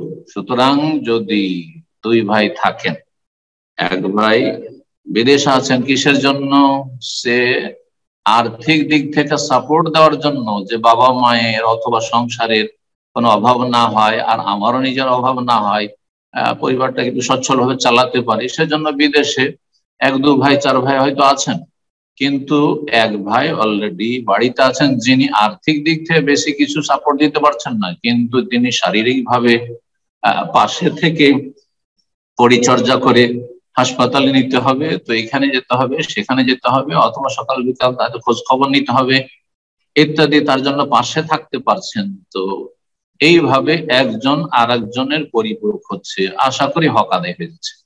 কেউ টাকা পয়সা দিয়ে হক আদায় করছে, কেউ সময় দিয়ে শ্রম দিয়ে হক আদায় করছে, কেউ পাশে বসে একটু কথা বলে হক আদায় করতে পারছে। কিন্তু যারাও দূরে আছেন তারাও এমন নয় যে আমি পয়সার টানে গিয়েছি তো গেছি, আর বাপ মায়ের সাথে 2-4-5 বছর দেখাই করবো না, এমন যেন নয়। পারলে প্রতি বছরে এসে 1 বছরে 2 বছরে চলে আসেন, বাবা মায়ের সাথে দেখা সাক্ষাৎ করে যান। দূর থেকে হক আদায় করার আর একটি তরিকা হচ্ছে প্রতিদিন সকাল বিকাল একটু টেলিফোন দিলেন, বাপ মায়ের খোঁজ খবর নিলেন, সুস্থতার মানসিক শারীরিক অবস্থা কেমন আছে, আর্থিক অবস্থা কেমন আছে, কেমন চলছে ইত্যাদি ইত্যাদি, কোনো প্রয়োজন আছে নাকি, আমরা কিছু করতে পারি কিনা, আর কোনো খেদমত আছে নাকি। যদি ধরেন যে বাপের একটাই ছেলে আছে, এই ক্ষেত্রে হ্যাঁ, ওই ক্ষেত্রে আপনি কাজের ছেলে রেখেছেন, অথবা কাছের যে আপনার বাপকে মাকে মহব্বত করবে আর তারা বাড়িতে ওইরকম খেদমত দিতে পারবে, আপনি হয়তো সাথে থাকতে পারছেন না, তাদের মাধ্যমে হচ্ছে ইত্যাদি ইত্যাদি, আপনি সেখানে অর্থ ব্যয় করে কাউকে দিয়ে সেই খেদমতের ব্যবস্থা করাচ্ছেন। তো এইভাবেও খেদমত করা যেতে পারে। খেদমত মানে শুধু এই নয় যে পাশে থাকতে হবে আর সকাল বিকাল হইচই কলহ বিবাদ লড়াই, বাপ মায়ের সাথে মিল নেই, আর সেখানে উচ্চবাচ্য হয়ে যাচ্ছে, কথা জোরে হয়ে যাচ্ছে, কখনো বাপের ওপর মন খারাপ হয়ে যাচ্ছে, এটা তো হক আদায় করা হলো না, হক নষ্ট করা হলো। পাশে থাকবেন তো আদবের সাথে হক আদায় করতে হবে। আল্লাহ বলছেন ফালা তাকুল্লাহুম উফ, পয়সার কথা আল্লাহ বলেননি, কারণ পয়সা অনেক বাপ আছে যে পয়সারই প্রয়োজন নেই, আর পয়সার ধারে না, ছেলের পয়সা চাই না, ছেলের ভালোবাসাটা চাই। আমার মতো লোক ছেলের পয়সা চাই না, আমি চাই ছেলের ভালোবাসাটা চাই, ছেলের ভালো আখলাকটা চাই, ছেলে খোঁজ খবর নেবে এবং ভালো আদব কায়দা শিখবে, এবং ছেলে প্রয়োজনে দূরে থাকা অসুবিধা নেই, যদি আমি চলতে পারি তাদের ছাড়াও চলতে পারি আলহামদুলিল্লাহ, যদি চলতে না পারি প্রয়োজন হয় তখন হয়তো সেও চিন্তা করবে, অথবা আমি বলতে পারি। এইভাবে হক আদায় করা যেতে পারে। হক আদায় মানে আমরা আসলে বাঙালি জাতি ভুল বুঝেছি, হক আদায় করছে যে সবসময় বাপ মায়ের কাছে থাকছে, অথচ বাপ বলছে যে বাবা আজকে আমার মাছ খাওয়ার ইচ্ছা হয়েছে, হয়তো কাজটা করে দিলেন, কিন্তু মেজাজটা খারাপ করে যেতে ইচ্ছা হয় না আপনার, অলসতা, আর তারপর বাপ যেহেতু বলেছে, মা বলেছে, কি করব, যেতে হবে, স্ত্রীকে বলছেন, মেজাজটাই খারাপ হয়ে যাচ্ছে বাপ মায়ের, নাউজুবিল্লাহ, তাহলে কিসের হক আদায় করছেন? কোনো হক আদায় করেন না। তাহলে আল্লাহ বুঝার তৌফিক, ফালা তাকুল্লাহুম উফ, ওহ বলিও না। এই আপনি সামনে বলছেন না, স্ত্রীর সামনে বলছেন না, আরে কি রে, এই যে আপনি হক নষ্ট করলেন আপনি। ওয়ালা তানহারহুমা, আর সামনে ধমক দিয়ে বলিয়েন না। আরে কি বলেন আপনি, কিছু বুঝেন? আর তারপরে খুব খরচা দিচ্ছেন, যথেষ্ট পয়সা দিচ্ছেন বাপ মাকে, খুব ভালো ভালো খাওয়াচ্ছেন, কিন্তু আপনি কিছু বুঝেন না, চুপ থাকেন তো। আমাদের সমাজের এগুলো ভাষা, কিসের হক আদায় করছেন? অথবা বাপ মায়ের সাথে একটু সৎ পরামর্শ নিলেন, আপনি নিজেই ডিসাইড করছেন দান করবেন কোথায়, আপনার সিদ্ধান্ত, আপনি কি করবেন না করবেন, কোথায় খরচ আপনার সিদ্ধান্ত, বিয়ে শাদী কোথায় করে আপনার সব সিদ্ধান্ত, আর আপনার সবকিছু সিদ্ধান্ত আপনার, বাপ মায়ের সাথে কোনো বোঝাপড়া নেই, একটু বসা নেই, একটু বসে কথা বললাম মাঝে মধ্যে, একটু পরামর্শ নিলাম, দোয়া চাইলাম ইত্যাদি, কোনো কিছু নেই। কিসের হক আদায় করা? শুধু পয়সা দিয়ে হক আদায় হয় অথবা সময় দিয়ে পাশে থাকলে হক আদায় হয়? না, মোটেই নয়। সার্বিক দিক থেকে হক আদায় করতে কোন প্রয়োজনটা বাপ মায়ের বেশি রয়েছে সেই প্রয়োজনটা পূরণ করতে হবে। বাপ মা অনেক সময় ভালো মিষ্টি কথার মুখাপেক্ষি, আপনার পয়সার মুখাপেক্ষি নয়। আল্লাহ বোঝার ছেলেদেরকে তৌফিক দান করুন, মেয়েদেরকে তৌফিক দান করুন, এবং বীর এহসানের আল্লাহ রাব্বুল সৎ আচরণের সৎ ব্যবহারে তৌফিক দান করুন। ওয়াবিল ওয়ালিদাইনি ইহসানা। আল্লাহু আকবার। আল্লাহ তৌফিক দান। জি আমিন। সম্মানিত দিনী ভাই বোনেরা, আমরা প্রোগ্রামে একদম শেষ পর্যায়ে চলে এসেছি, অনেক সময় হয়ে গেল। আজকের সর্বশেষ প্রশ্ন নেবো ইনশাআল্লাহ। তার পূর্বে বলবো, যারা আজকে হ্যান্ড রেজ করেছিলেন প্রশ্ন করতে পারলেন না, ইনশাআল্লাহ আগামী সপ্তাহে চেষ্টা করবেন আপনারা নিউ ইয়র্ক টাইম সকাল 7টায়, যে সময় আমাদের জুম প্রোগ্রাম ওপেন করা হয়, শুরুতে এসে হ্যান্ড রেজ করবেন। এবং অনুরোধ থাকবে, অনেকেই আমরা এই প্রোগ্রামে হ্যান্ড রেজ করেছিলেন গত সপ্তাহে যারা প্রশ্ন করেছিলেন, এখানে প্রতি সপ্তাহে প্রশ্ন করার সুযোগ নেই। তো এই সপ্তাহে যারা আমরা প্রশ্ন করেছি, আমরা নেক্সট উইকে প্রশ্ন না করে অন্যদেরকে ইনশাআল্লাহ সুযোগ করে দেবো ইনশাআল্লাহ। তো আজকের সর্বশেষ প্রশ্ন নিচ্ছি, প্রশ্ন করবেন সানিকুল আলম। আপনি প্রশ্ন করুন। জি, আপনি প্রশ্ন করেন। ওয়ালাইকুম আসসালাম ওয়া রাহমাতুল্লাহি ওয়া বারাকাতুহু। আলহামদুলিল্লাহ। সানিকুল আলম, বলো। আমার একটা প্রশ্ন আছে দাওয়াত সেন্টারের ব্যাপারে। ইসলামী বিভিন্ন দাওয়াত সেন্টার আমাদের এলাকাতে দেখতে পাওয়া যায়। দাওয়াত সেন্টার গুলোতে বিভিন্ন ইসলামিক দিন প্রচার হয়, আবার মানে দিনের দিন দাওয়াত সেন্টার গুলো বাড়ছে। আবার দেখতে পাওয়া যায় অনেক দাওয়াত সেন্টার রেসারেসি করছে, মানে পাশে দাওয়াত সেন্টার আছে, আবার উনিও রেসারেসি করে দাওয়াত সেন্টার খুলছে। এটা দিন প্রচারের সাথে এটা কতটা শরীয়ত সম্মত, মানে প্রচার রেসারেসি করার ব্যাপারে ইসলামী কতটা আমল করছে? ইসলামের খেদমত করতে হলে প্রথম শর্ত হচ্ছে ইখলাস। ইখলাস, আল্লাহর জন্য কাজটি হইতে হবে। 2 নম্বর শর্ত হচ্ছে মুতাবাআত, রাসূলুল্লাহ সাল্লাল্লাহু আলাইহি ওয়াসাল্লামের অনুসরণ, নবী সাল্লাল্লাহু আলাইহি ওয়াসাল্লামের তরিকা বিধান। আল্লাহ বুঝার তৌফিক দান। সৌদি আরবে ইসলামী সেন্টারগুলি আছে, কিন্তু আমাদের দেশীয় সংগঠনগুলির মতন না, একটি আরেকটির সাথে সাংঘর্ষিক, একবারে রেশারেশি, কেউ কাউকে দেখতে পারে না, কেউ কাউরি মাহফিলে কোনো সহযোগিতা নেই, কেউ কাউকে ডাকবে না, নিজের দল ছাড়া অন্য দল নয়, এইরকম যেন না হয়। এইরকম হইলে কিন্তু এটা নেকির কাজ হলো না। হ্যাঁ, তখন আর ইখলাসও থাকলো আল্লাহ সন্তুষ্টির জন্য, দুনিয়ার স্বার্থ মুক্ত হয়ে আখিরাতের জন্য কাজ করা, এই বিষয়টি খুবই জরুরি। সেই ইসলামী সেন্টার নামে খুলেন, দাওয়াত সেন্টার নামে খুলেন, আর আপনি মাদ্রাসা করেন। মাদ্রাসা এখন তো ইসলামী সেন্টার বা দাওয়াত সেন্টার নামে খুলছে, সেই জন্য জিজ্ঞেস করলেন। আমাদের সমাজে মাদ্রাসা, আমি যে মাদ্রাসায় প্রথম দিকে শিক্ষকতা করেছি, যে 2টো মাদ্রাসায় 3 কিলোমিটারের ব্যবধানে একটি মাদ্রাসার কমিটির সাথে আর একটি মাদ্রাসার কমিটির পুরো রেশারেশি, কোন রকমের আন্তরিকতা নেই, বরং কে কাকে ঠেকাবে অথবা খারাপ নজরে দেখা, তাদের মাদ্রাসা এগিয়ে না যাক, আমরা এগিয়ে যাই, কোনো স্বভাবের কাজ হবে না। সাবধান হয়ে যান, আল্লাহ হেফাজত করুন, এই সব আল্লাহ হেফাজত করুন। এইরকমই প্রায় মাদ্রাসাগুলির পাশাপাশি যে মাদ্রাসাগুলি রয়েছে, নাম নিলে তো অনেকে চমকে উঠবেন, কিন্তু নাম নেওয়ার কোনো প্রয়োজন নেই। আমি বেশ কিছু নাম ধরে মাদ্রাসা জানি। পাশাপাশি মাদ্রাসা, এক মাদ্রাসার কমিটির সাথে আর এক মাদ্রাসার কথা সালাম দেওয়া রাস্তাঘাটে হবে। এক মাদ্রাসা শিক্ষকের সাথে আরেক মাদ্রাসা শিক্ষককে যদি দেখে নেয় মাদ্রাসা কমিটি, তাহলে ওর ভাত খেয়ে নিবে, চাকরি খেয়ে নিবে। আল্লাহ হেফাজত। তো এইরকম ইসলামী সেন্টার বা দাওয়াত সেন্টার খুলবেন না যেখানে রেশারেশি হারাম হয়ে যাবে। যেমন সংগঠনের ক্ষেত্রে, তেমন ইসলামী সেন্টারের ক্ষেত্রে। ইসলামী সেন্টার কিন্তু ওই সেন্টারকে দেখতে পাই না, ওইটাকে দুর্বল করতে হবে, আমাদেরটাকে শক্তিশালী করতে। কেন রে ভাই? হাসাদ কেন? এটা নেকি না তো হাসাদ হয়ে গেল। হাসাদ, হিংসুকের অনিষ্ট থেকে আল্লাহ আশ্রয় কামনা পানা চাওয়া শিখিয়ে দিয়েছে, মোটেই জায়েজ নাই। সুতরাং দাওয়াত সেন্টার খোলেন, ইসলামী সেন্টার যাই করেন না কেন, মসজিদ মাদ্রাসা করেন, এক মসজিদ আর এক মসজিদের সাথে রেশারেশি, ওই মসজিদে আমরা পড়তে যাব না। হ্যাঁ, জামাত হয়ে যাচ্ছে, আমার মসজিদে যাবো না, দ্বিতীয় জামাতে পড়বো, তবু ওই মসজিদে যাবো না, তাহলে মোটেই জায়েজ নাই, কোনো নেকির কাজ নেই। দলিল শুনবেন, নবী সাল্লাল্লাহু আলাইহি ওয়াসাল্লাম ইতিকাফ করবেন, নবী সাল্লাল্লাহু আলাইহি ওয়াসাল্লাম ইতিকাফ করবেন। আজওয়াজ মুতাহহারাত উম্মাহাতুল মুমিনিন জানতে পারলেন যে নবী সাল্লাল্লাহু আলাইহি ওয়াসাল্লাম ইতিকাফ করেছেন মসজিদ নববীতে, তখন একজন আয়েশা রাদিয়াল্লাহু তাআলা আনহা তার একটা খিমা লাগালেন মহিলা সেকশনের দিকে। এই দেখা দেখি হাফসা লাগিয়ে নিয়েছেন, উম্মে সালমা মারকেও লাগিয়ে নিয়েছেন, কয়েকজন, পুরো মসজিদ দেখা যাচ্ছে খিমা খিমা তাম্বু আর তাম্বু হয়ে গেছে ইতিকাফ করার জন্য। নবী সাল্লাল্লাহু আলাইহি ওয়াসাল্লাম বললেন যে এগুলো কার, এই খিমাগুলি তাম্বুগুলো কার? বলছে অমুকের অমুকের অমুকের। তখন নবী সাল্লাল্লাহু আলাইহি ওয়াসাল্লাম কি বলেছিলেন? সেই ওখানে আল ইউরিদনা, তারা কি নেকির নিয়ত করেছেন না এই রেশারেশি কম্পিটিশন, যে আমার অমুক সতীন ইতিকাফ করবে তো আমি কেন করবো না, আমার অমুক সতীন ইতিকাফ করবে তো আমি কেন করবো না, আমি কেন পিছিয়ে থাকবো, নেকির কাজ না। তারপরে নবী সাল্লাল্লাহু আলাইহি ওয়াসাল্লাম তাদের কোনো পরামর্শ নিলেন না, বলেন সবগুলিকে ভেঙে ফেল, এই বছরে কাউকে ইতিকাফ করতে দেওয়া হবে, সব ভেঙে ফেল।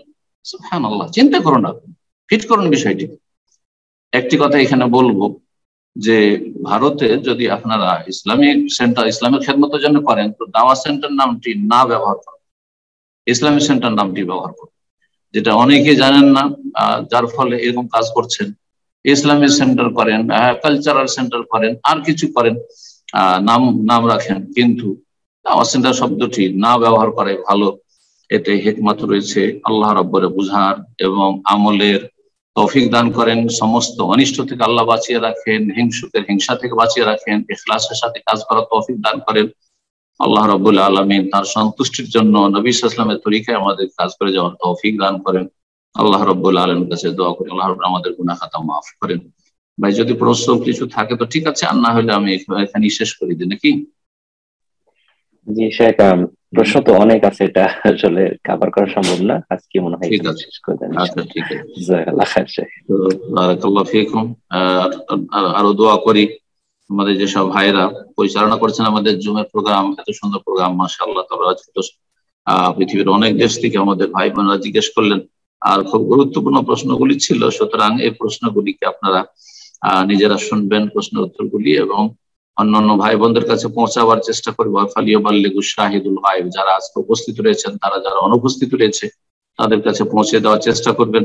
যেমন নবী সাল্লাল্লাহু আলাইহি ওয়াসাল্লাম বিদায় হজে বলেছেন, আল্লাহ রাব্বুল আলামিন যেন আমাদের সকলকে দিনের খাদেম হিসাবে কবুল করেন, এবং আল্লাহ রাব্বুল আলামিন আমাদের ভুল থেকে সংশোধন করে ফিরে আসার তৌফিক দান করেন, সহি আমলের তৌফিক দান করেন, এবং কোরআন সুন্নাহর কথা বলার, জ্ঞান অর্জনের, আমল করার এবং সেই দিকে দাওয়াত দেওয়ার সকলকে তৌফিক দান করেন। যারা আমাদের সাথে আজকে শরীক থাকলেন তাদের জন্য দোয়া করি, সরাসরি যারা শরীক রয়েছেন, পরোক্ষভাবে শরীক রয়েছেন বিভিন্ন ভাবে, এবং যারা এই সহিহ শুদ্ধ আমলের চেষ্টা করেছেন, আল্লাহ তাদের উত্তম প্রতিদান দান করেন, সমস্ত রকমের শার থেকে, বালা থেকে, মুসিবত থেকে আল্লাহ হেফাজত করেন।